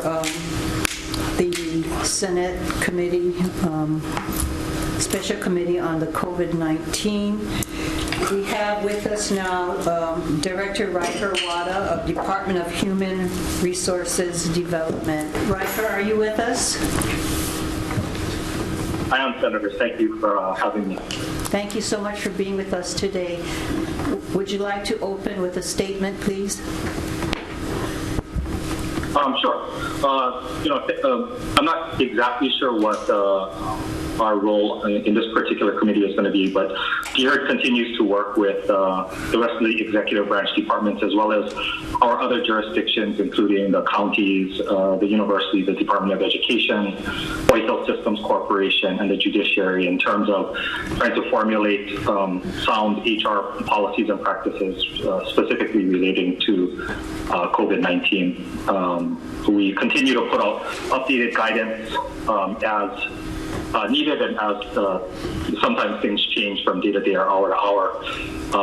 Primarily that guidance is directed towards our management who are in charge of effectuating some of these policies and changes.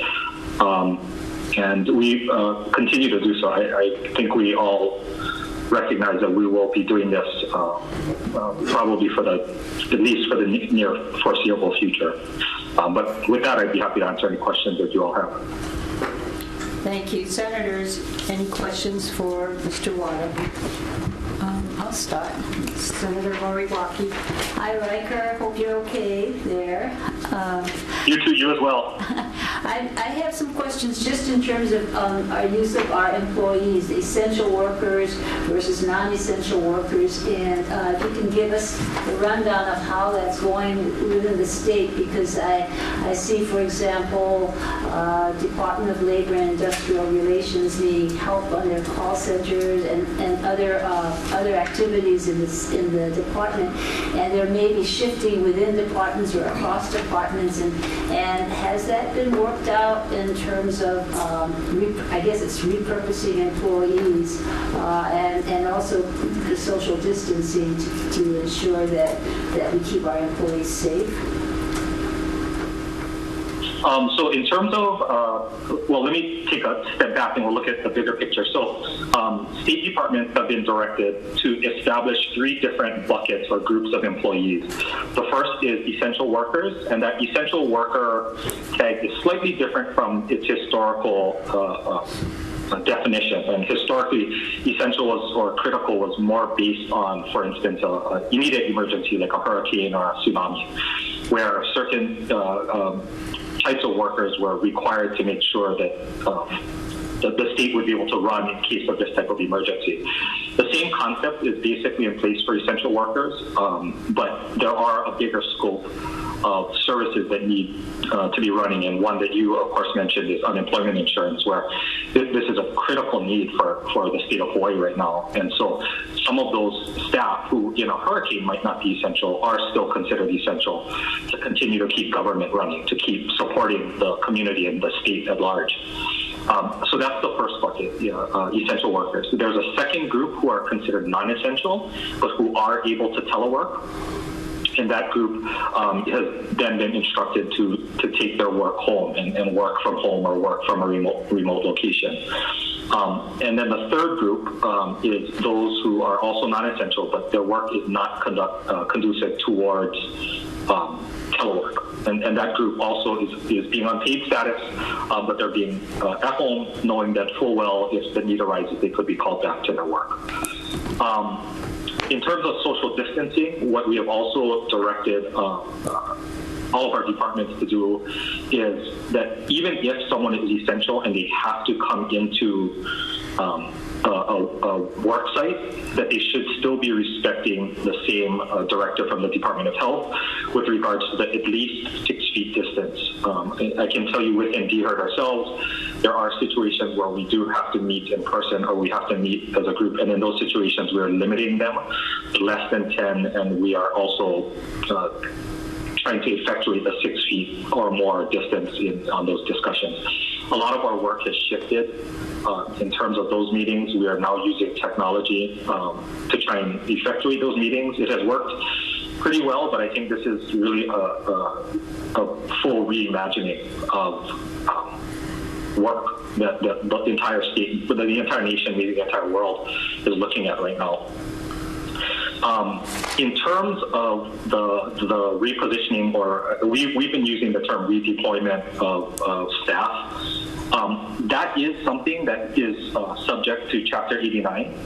And so we are in the process right now of soliciting from our departments the list of that third bucket that I just spoke about. And those are the employees who are non-essential but are at home and they cannot telework. It's something that we are considering and has not been put into effect yet, but if in case it is, there would have to be a suspension of Chapter 89 in certain respects in order to redeploy those employees to other job duties. Ideally, what would happen is that would be within their exact same class of work and their exact same type of duties, but potentially at a different work site.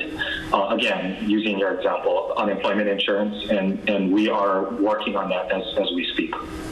So I guess you're working with all the unions to, I guess it's sort of renegotiating, at least during the emergency, this emergency period. Is that kind of how you're working that through? No, I'm sorry. No, I want to make sure I'm real accurate about this. We have not discussed this with the unions yet. I realize this is a public hearing, and it's likely our union partners, our union friends will be, hearing about this, but it's not something that we've effectuated yet. Governor Ige, although the suspension of Chapter 89 has been elaborated on in his emergency proclamations, it's not something that's been effectuated yet, so it's not something that we can move on. And it's just something we're conceptualizing and trying to figure out how best, if we need to, how best to roll it out. We have worked with individual departments, including the Department of Labor and Industrial Relations, in terms of moving their staff around. I think they have been fortunate and creative in terms of getting staff to fill in duties that they wouldn't normally do, but they're effectively volunteering to do so to fill needs that are critical right now. And so ideally that would be a similar type of situation, even if it was something, for instance, across departments, but it's not something we've put into effect yet. So your proposal on the three buckets, are they, you don't have that count by department as yet as being developed at this time? So that is I'm sorry, Senator, I couldn't hear that, the first part of that question. So I'm just wondering, on these three categories of employees, you have numbers in terms of essential, non-essential, and teleworking, and those that maybe have to be redeployed. They don't have the connection by computer. I mean, how? Sure. So currently the departments, individual departments are responsible for that. What we are in the process of, what we're in the process of doing is we're in the process of aggregating all of that information in terms of the employees that are sitting in each category. But no, we have not completed that yet. Okay, thank you. Thank you. Members, further questions? I just have a follow-up. Senator De La Cruz. So Riker, when do you expect to complete that? We have the form going out probably either late this afternoon or tomorrow. That's going to go out to all the departments. We're trying to figure out what's the best way to do it. We actually have two different possibilities on board, and it's going to vary based on the size and complexity of the department. So the first option is for us to, through our position control, our transactions office, to provide the department a list of all of their employees, and then they would have to sort the list based on what they have. I think for some of the smaller departments, that will be much easier. I think for some of the larger departments, that might be more difficult. Okay, can you give us a timeline? So I can understand that each department may have a different schedule because they have a different number of employees. Can you give us a timeline for each department? I would hesitate to give you a timeline because I can't speak for someone, especially for some of the larger departments, if they're able to do that on so you go and meet with them, and then you send us in writing the timeline. I don't want to just leave this. I don't want to leave it open-ended. I'm sorry, Senator. I didn't hear the first after we meet with them. after you meet with each department or talk to each department, and you can come up with a timeline to get this completed, can you send all those deadlines to the committee? I don't want to leave it open-ended. Because quite frankly, we've been talking about this for quite some time, even before we recessed, and it's still not done. Yeah, sure. We can definitely send you those timelines then, right? Are there plans for any furloughs for employees who are considered non-essential or cannot telework? As of this point, no. Okay, at what point do you think you're going to have that conversation with the administration? You know, we have had conversations with Budget and Finance and with the governor's office regarding that, but as of right now, the governor's emergency proc that runs through April 30th, that's what's guiding all of this. And so effectively, all of our employees will continue to be paid up until the 30th. And then I think depending on what the follow-up either with Budget and Finance or the core is, I think a follow-up conversation will have to be made.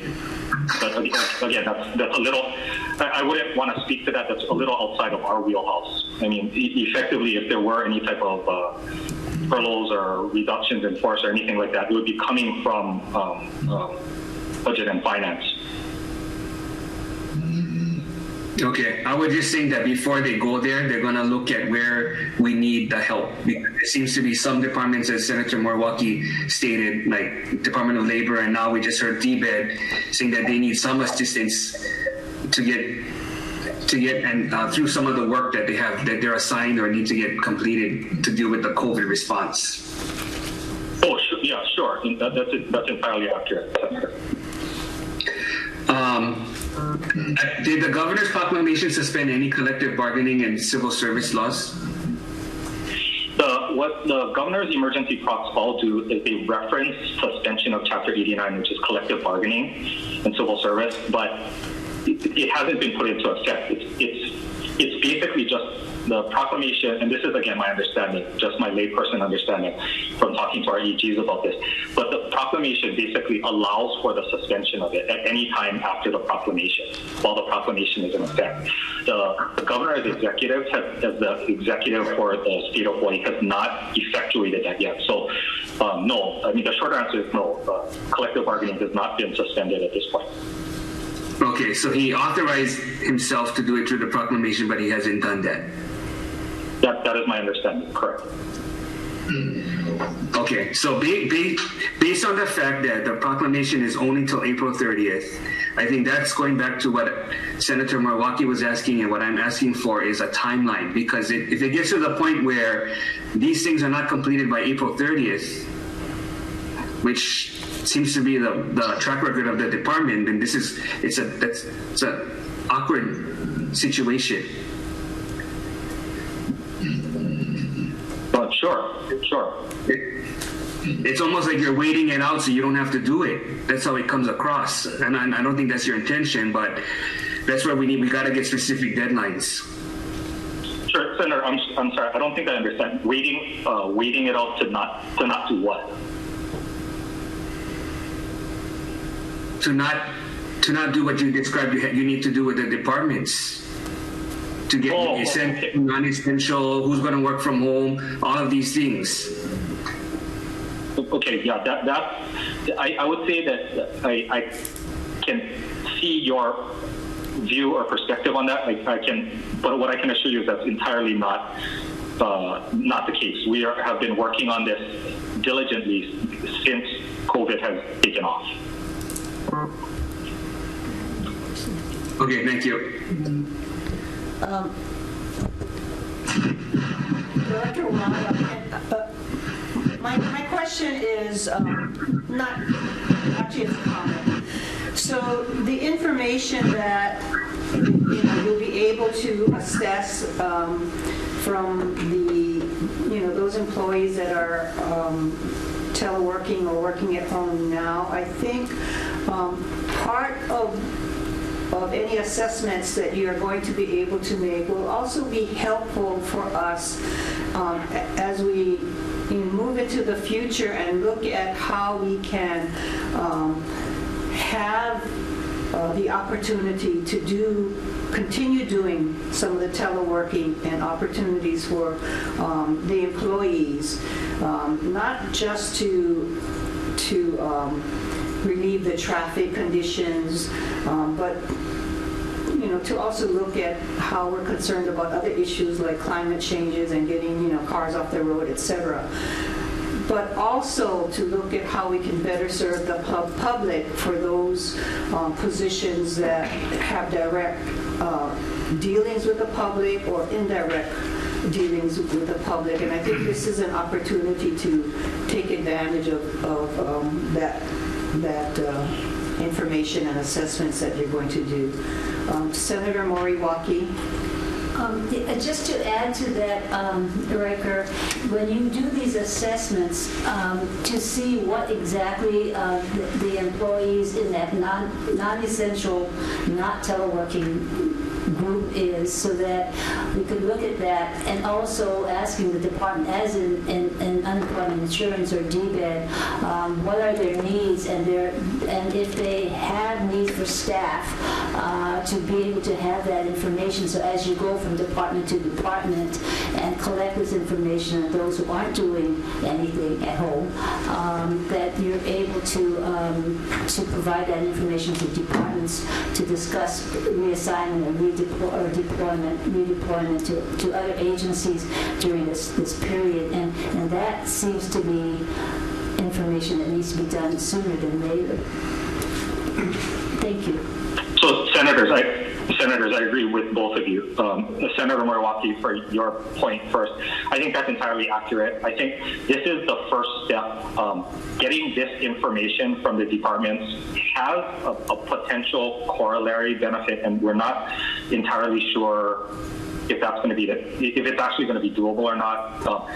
There are, through the CARES Act, there's a possibility that some work that's directly related to COVID-19 response can be reimbursed through the federal government.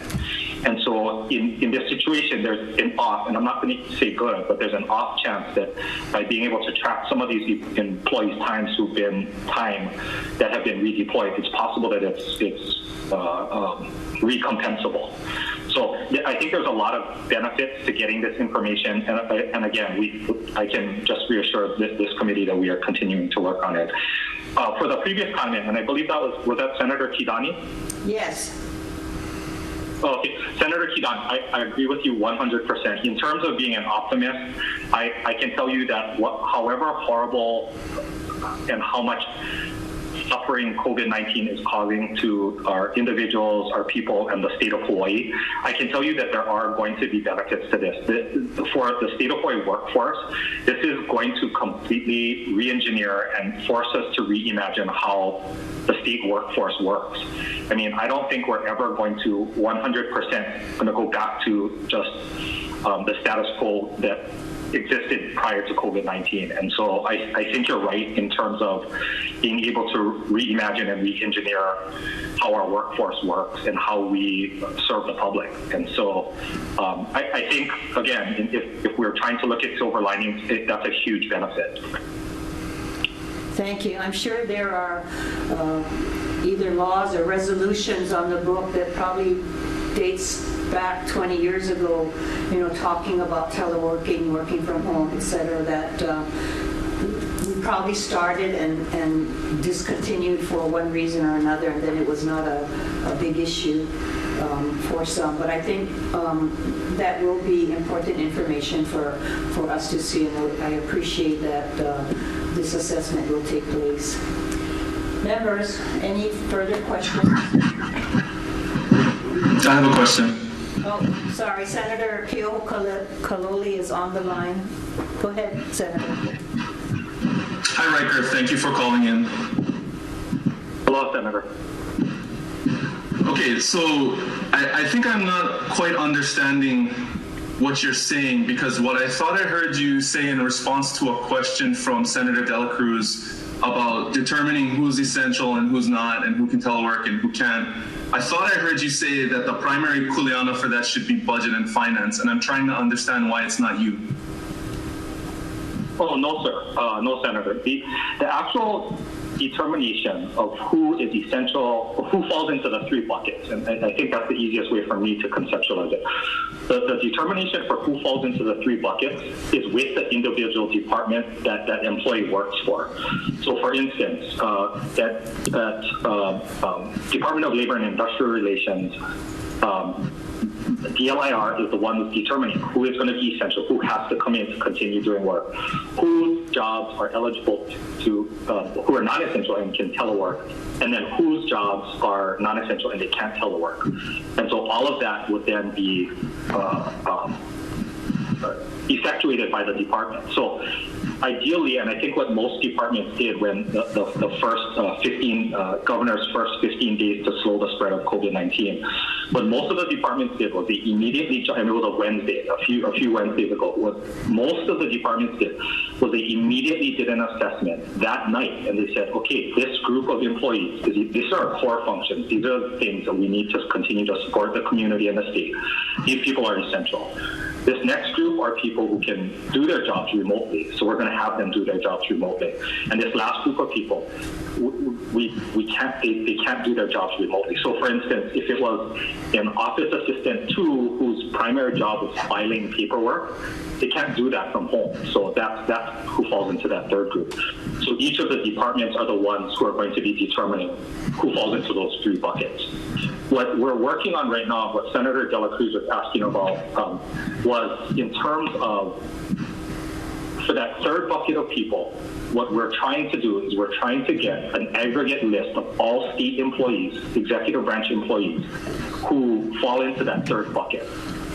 And based on that, we are going to have to see if some of those employees can be redeployed to help out somewhere else. So some of the information we'll be getting, hopefully, again, is based on their employee ID and position number, we'll be able to figure out what the position they're sitting in is. So for instance, if in one department... so you don't have that information yet? That's correct. That's exactly what Senator De La Cruz was asking about. That's correct. Why? We don't have it either because we asked for it 3 weeks ago and it went to a different office on the 5th floor apparently. So it didn't go to your office either. I'm sorry, regarding a list of non-essential employees in the third bucket? Yeah, well, to what I'm hearing is that this is the same question that we asked in the second week of March. Related to the agency's continuity of operations plan. Who do you need to keep the lights on? Who can telework? And who doesn't fall in any of those categories? And my understanding was the governor's emergency proclamation was in part granted the power, as you noted, that he hasn't executed yet, to suspend collective bargaining so that people could be re-requisitioned if they're just sitting at home because they cannot work and they're collecting a paycheck. And we have a DLIR, we have a Department of Labor that's going to be 21 days behind on issuing unemployment checks to private citizens who cannot telework and are non-essential and are laid off. And we cannot, so you're telling me we cannot requisition the individuals in state government who are sitting at home because they can't go into work and cannot perform their functions via telework, to help the private citizen taxpayers who are paying their paychecks to facilitate quicker distribution of the unemployment benefits. And you cannot help in that process because you don't have that information either. So we are... Am I missing something? No, I mean, that's entirely accurate. We do not have that information currently. What is the time certain date for you to provide us with the list that Senator De La Cruz is asking for? Is it going to be longer than the 21 days that our laid off constituents are going to have to wait for their unemployment checks? I am not sure how much I could provide in terms of employees. That information tends to be confidential and is subject to The governor just suspended. The governor suspended all of those. He has the ability to suspend all of that. And you're the director of the Department of Human Resources. How come you don't have the authority to look into this and at least provide us with a list so that we can figure out how many individuals are in this third bucket? I mean, how is budget and finance supposed to figure out how much money we're bleeding on a daily basis if we don't know how many non-essential can't work from home individuals there are in our workforce? I'm not entirely sure that's an accurate statement. So in terms of our current state employees, what the governor's proclamation, the stay-at-home, work-at-home, and slow the spread of COVID-19, those proclamations and policies was basically to increase social distancing, but at the same time to continue to pay our civil service workforce. And so the idea behind that was to continue to keep state government running while still effectuating the concepts behind social distancing. And so, again, I mean, if you look at it in terms of workflow, basically what we are trying to do is we're trying to make sure that the core services and then anything else that could be done remotely is continuing to be done. You're entirely correct. We do not have that information yet, and I think this is the point Senator De La Cruz was getting to as well. We're in the process of getting that information, but even once we have that information, there's not very much we can do with it until Chapter 89 is effective. The effectuation of a suspension of Chapter 89 it happens, and so while that seems like there's a process in place for that already because of the emergency proclamation, that is a very large, and I can't stress how important that particular piece is, because effectively, depending on how wide a scope that happens with that, our public sector unions are our partners in terms of helping to continue to keep state government running effectively and efficiently. And so when you take those pieces... It's not running effectively and efficiently if we can't get the 116,000 individuals who applied for unemployment in the month of March, their unemployment checks within 21 days. I agree with you in terms of what is being done, but there's a particular system that civil service works upon. This should be suspended so that our taxpayers who are paying salaries for individuals who cannot work and cannot telework can help facilitate unemployment benefits to those same individuals. So I don't want to belabor the point, and I understand. I've heard your explanation, and so I would just like to ask again to follow up to Senator De La Cruz's request. When can we get that information from you? So we're getting that request out today or tomorrow, and it's just depending on which of the two avenues I was telling you about, whether it's just sending out a blank form and saying, hey, fill this out, or if we're putting together the information and getting it out to the department. So that's going out in the next couple of days regardless. Okay, and so how long before you can get the information? We will be asking for the information from the departments within about a week. And again, the reason we're giving, and it might seem like a long amount of time, but the reason we're doing that is for some of our departments, I mean, that we're talking about, thousands of employees. So ideally what's happened is that the departments have a list of these same three buckets themselves, but I don't know if that's true or not. And so that's what we're working under. So, and Senator, I just want to make sure I'm clear, because again, I have my boss as well. And if you want me to pass on the message, Governor Ige, that you would like to suspend Chapter 89 to move these people, I will happily pass on that message to the governor.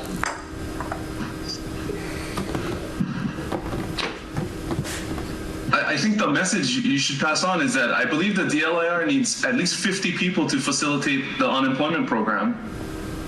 And it sounds like it's going to be weeks before you even have an understanding of who might potentially be requisitioned from our state workforce in order to facilitate. That is possible.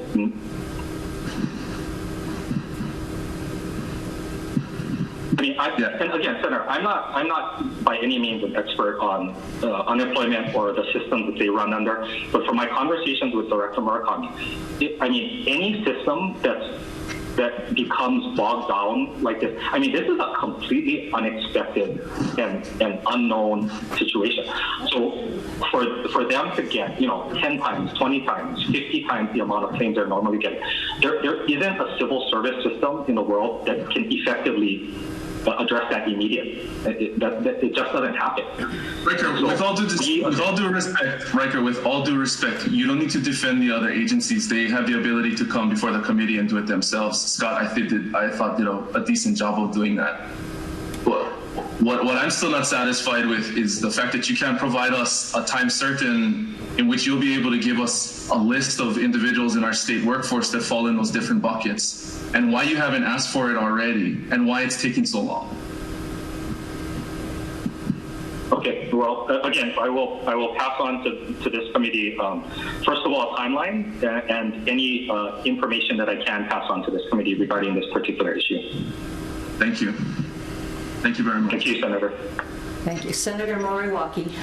Riker, going back to the redeployment, and I think way back when we asked the departments to come up with their continuity of operations plan, we asked for the levels of threat. It was low, medium, high, and at which point, what would be your department's response, or what would be the state's response in all of those, and we still haven't gotten those plans. But the idea was that it was not just willy-nilly, we're not going to follow Chapter 89, but it is at this point, and I would think that you would be working with the unions to say this is the progression. If it gets to this point, we really need to suspend Chapter 89 and be able to redeploy and help us do that among the unions that serve the state. So I'm just wondering whether, you said you haven't talked with the unions, but I would think that perhaps that conversation should have happened yesterday, but maybe should happen in terms of having alignment among the unions and what we're really facing,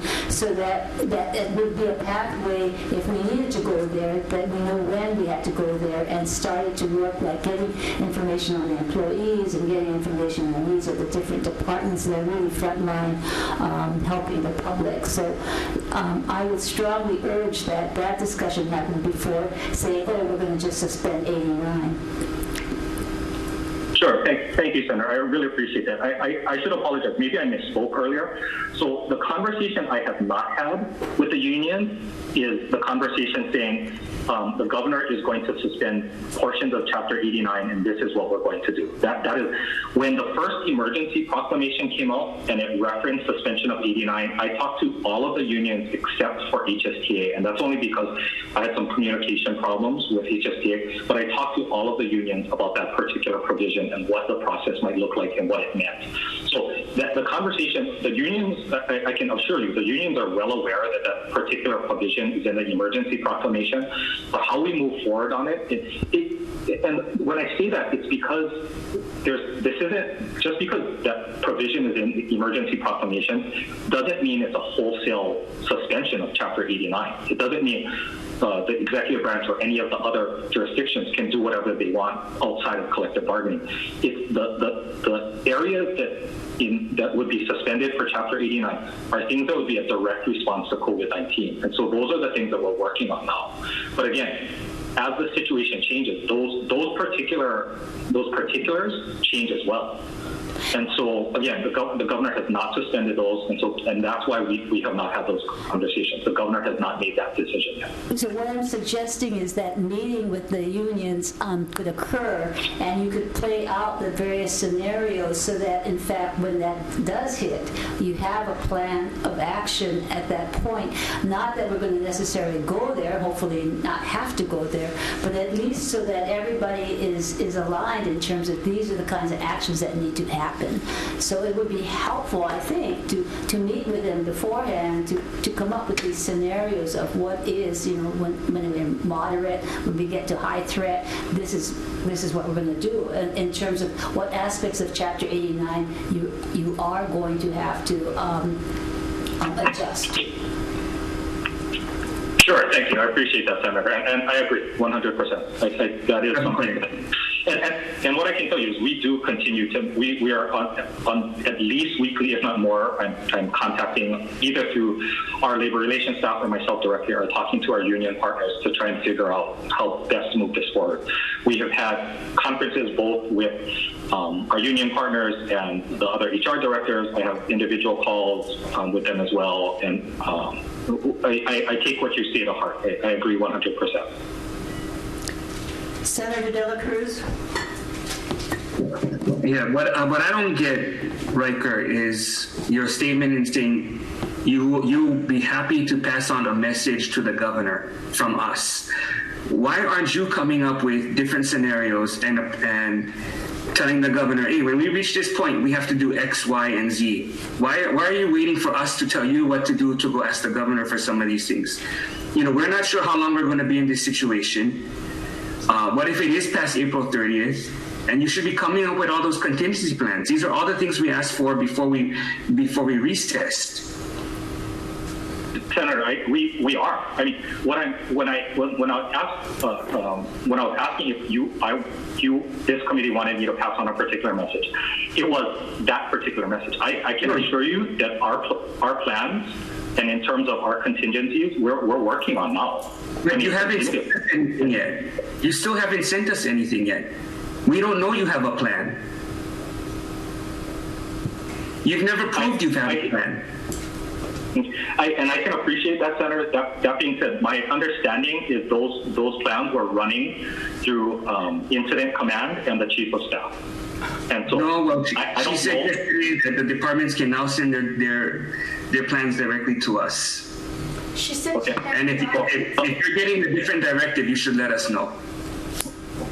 Well, I have not talked to Chief of Staff about this, but I will follow up on that as well.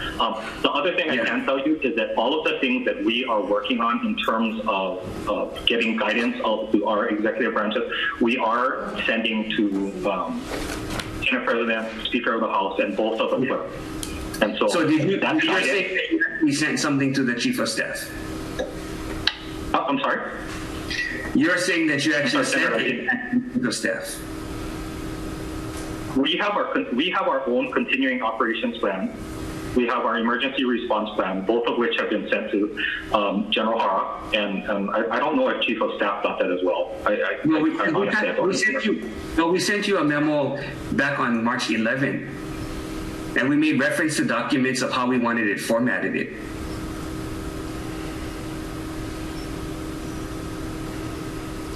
So again, my understanding was that was going to be coordinated not directly with the Senate.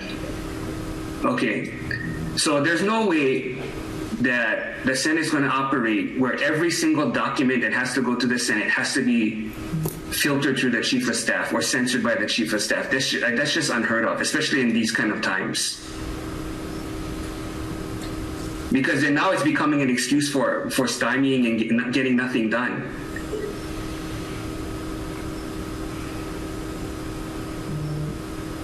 Again, Senator, I appreciate the perspective, but I can tell you getting nothing done is grossly incorrect. I can assure you that our department is working tirelessly to continue helping our executive branch department. If you can just prove your work, if you can just prove what you've done, if you can just prove to us that you've done some work and send us those plans, then that would be appreciated.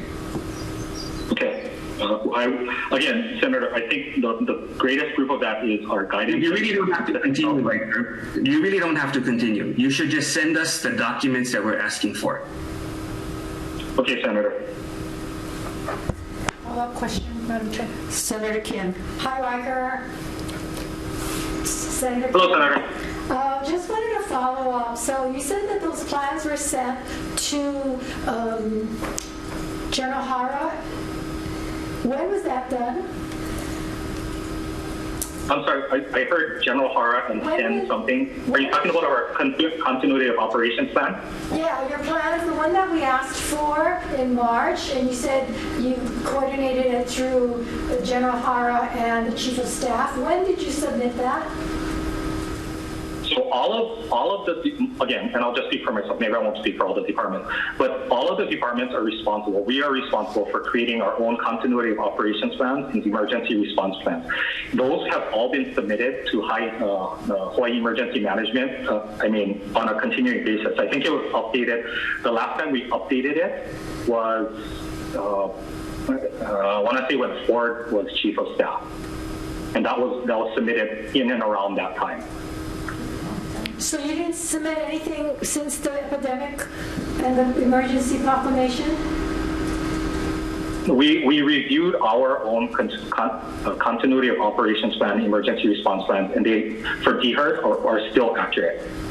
And so no, I don't think we updated it at all. So, let me get this straight. So the plans that you sent back when Ford was with the governor's office, you're saying is the plans that you're using now during this disaster? I'm sorry, Senator, you broke up a little. I couldn't hear that last part of the question. So the question is, the plans that you sent to the governor's office, to Ford, when he was there, which has been many, many, many months ago, if I recall correctly, is the same plans you're using during this time of emergency disaster? Yes, Senator, that's entirely correct. So there's nothing that needed to be tweaked or changed?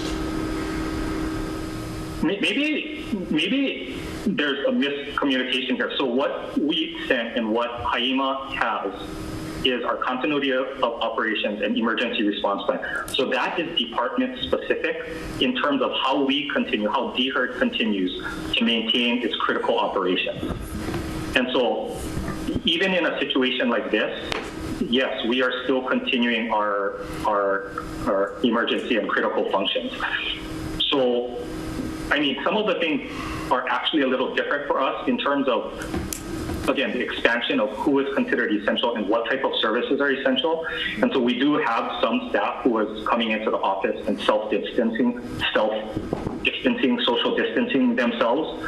But yeah, effectively, the plan for DHERT is the same. So when you were here in that meeting when we had all of the department heads here, and we asked that you folks review the Washington protocol plan, and also to each department to turn in their plan as to protocols, you recall that meeting? Yes. Yes. So did you prepare anything after that meeting that we asked for and then we followed up in writing? Did you prepare anything? No, nothing in that format. In what format then did you prepare it in? All of the work that we have prepared since then has been in direct response to what's happening with COVID-19. And so the primary work product that's come out of that is the guidance that we've been sending out to all of the executive branch departments, and then courtesy copying to, like I said, Senate President, Speaker, and the two clerks. Okay, so you feel that the memo we sent out and the meeting we had did not apply to you in your department? No, Senator. And again, let me just reiterate. My understanding was that was being coordinated by the governor's office in General Hara. And who gave you that understanding? I believe it was Chief of Staff. I can go back and look. Would you please? Because don't you think that we deserve to get some response back from you, whether you're going to go through the Chief of Staff and not come to us? Our memo was specific to you. So at what point did you feel you could ignore the memo and just coordinate it through Chief of Staff? Well, Senator, and I apologize if there's any offense taken, but my understanding is I might take my marching orders from Chief of Staff. Okay, so for your information, we spoke with Chief of Staff yesterday, and I'm sure it's part of the record now, that she said, one, she didn't get the reports, or two, that if she did get the reports, then she had reconsidered that she wasn't going to be the middleman anymore, but she doesn't recall saying that.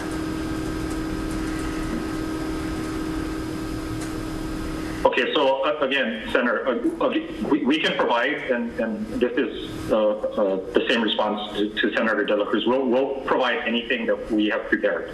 Yes, we would really appreciate that, because as a legislative body, I believe that when we do request information from departments, there is a rule that says you need to respond.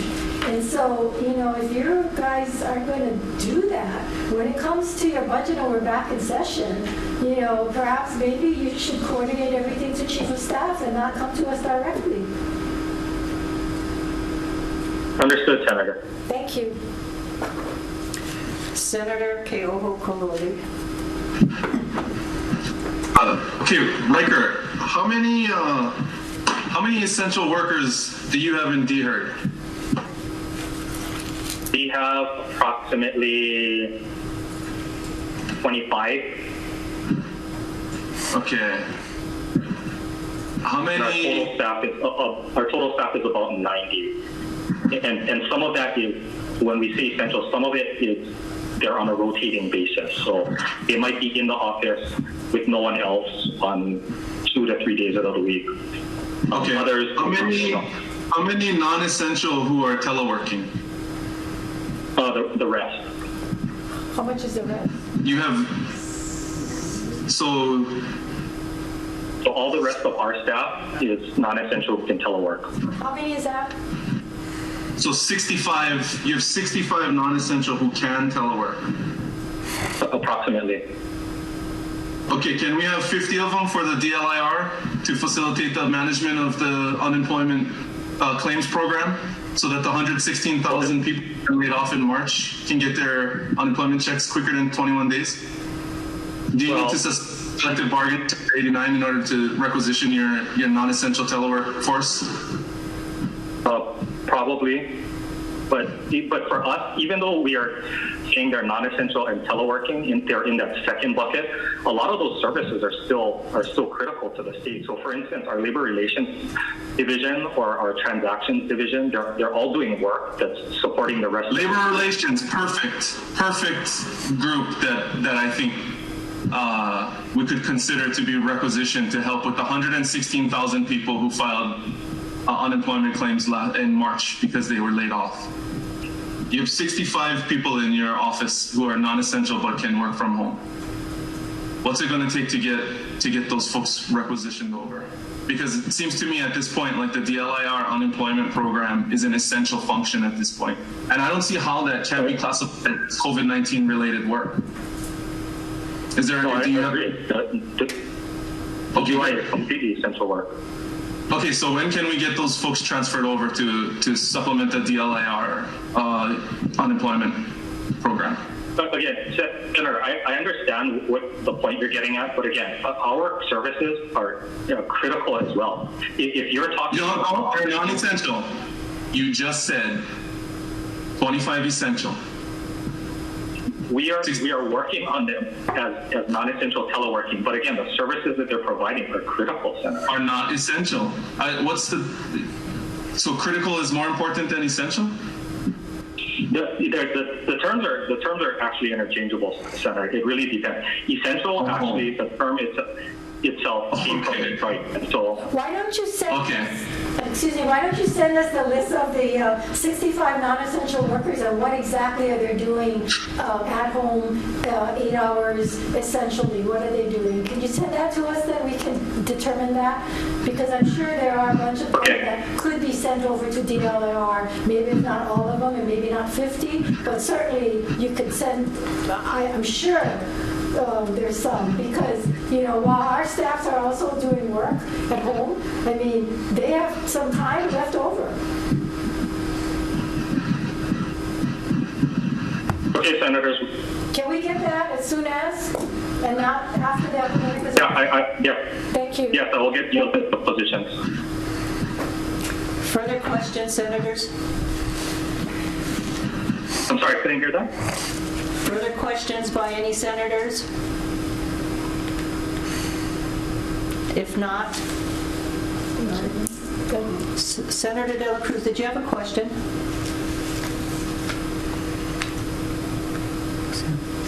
If not, Riker, thank you so much for joining us. Thank We look you. forward to the responses. Thank you, Senators. Aloha. Aloha. Means adjourned.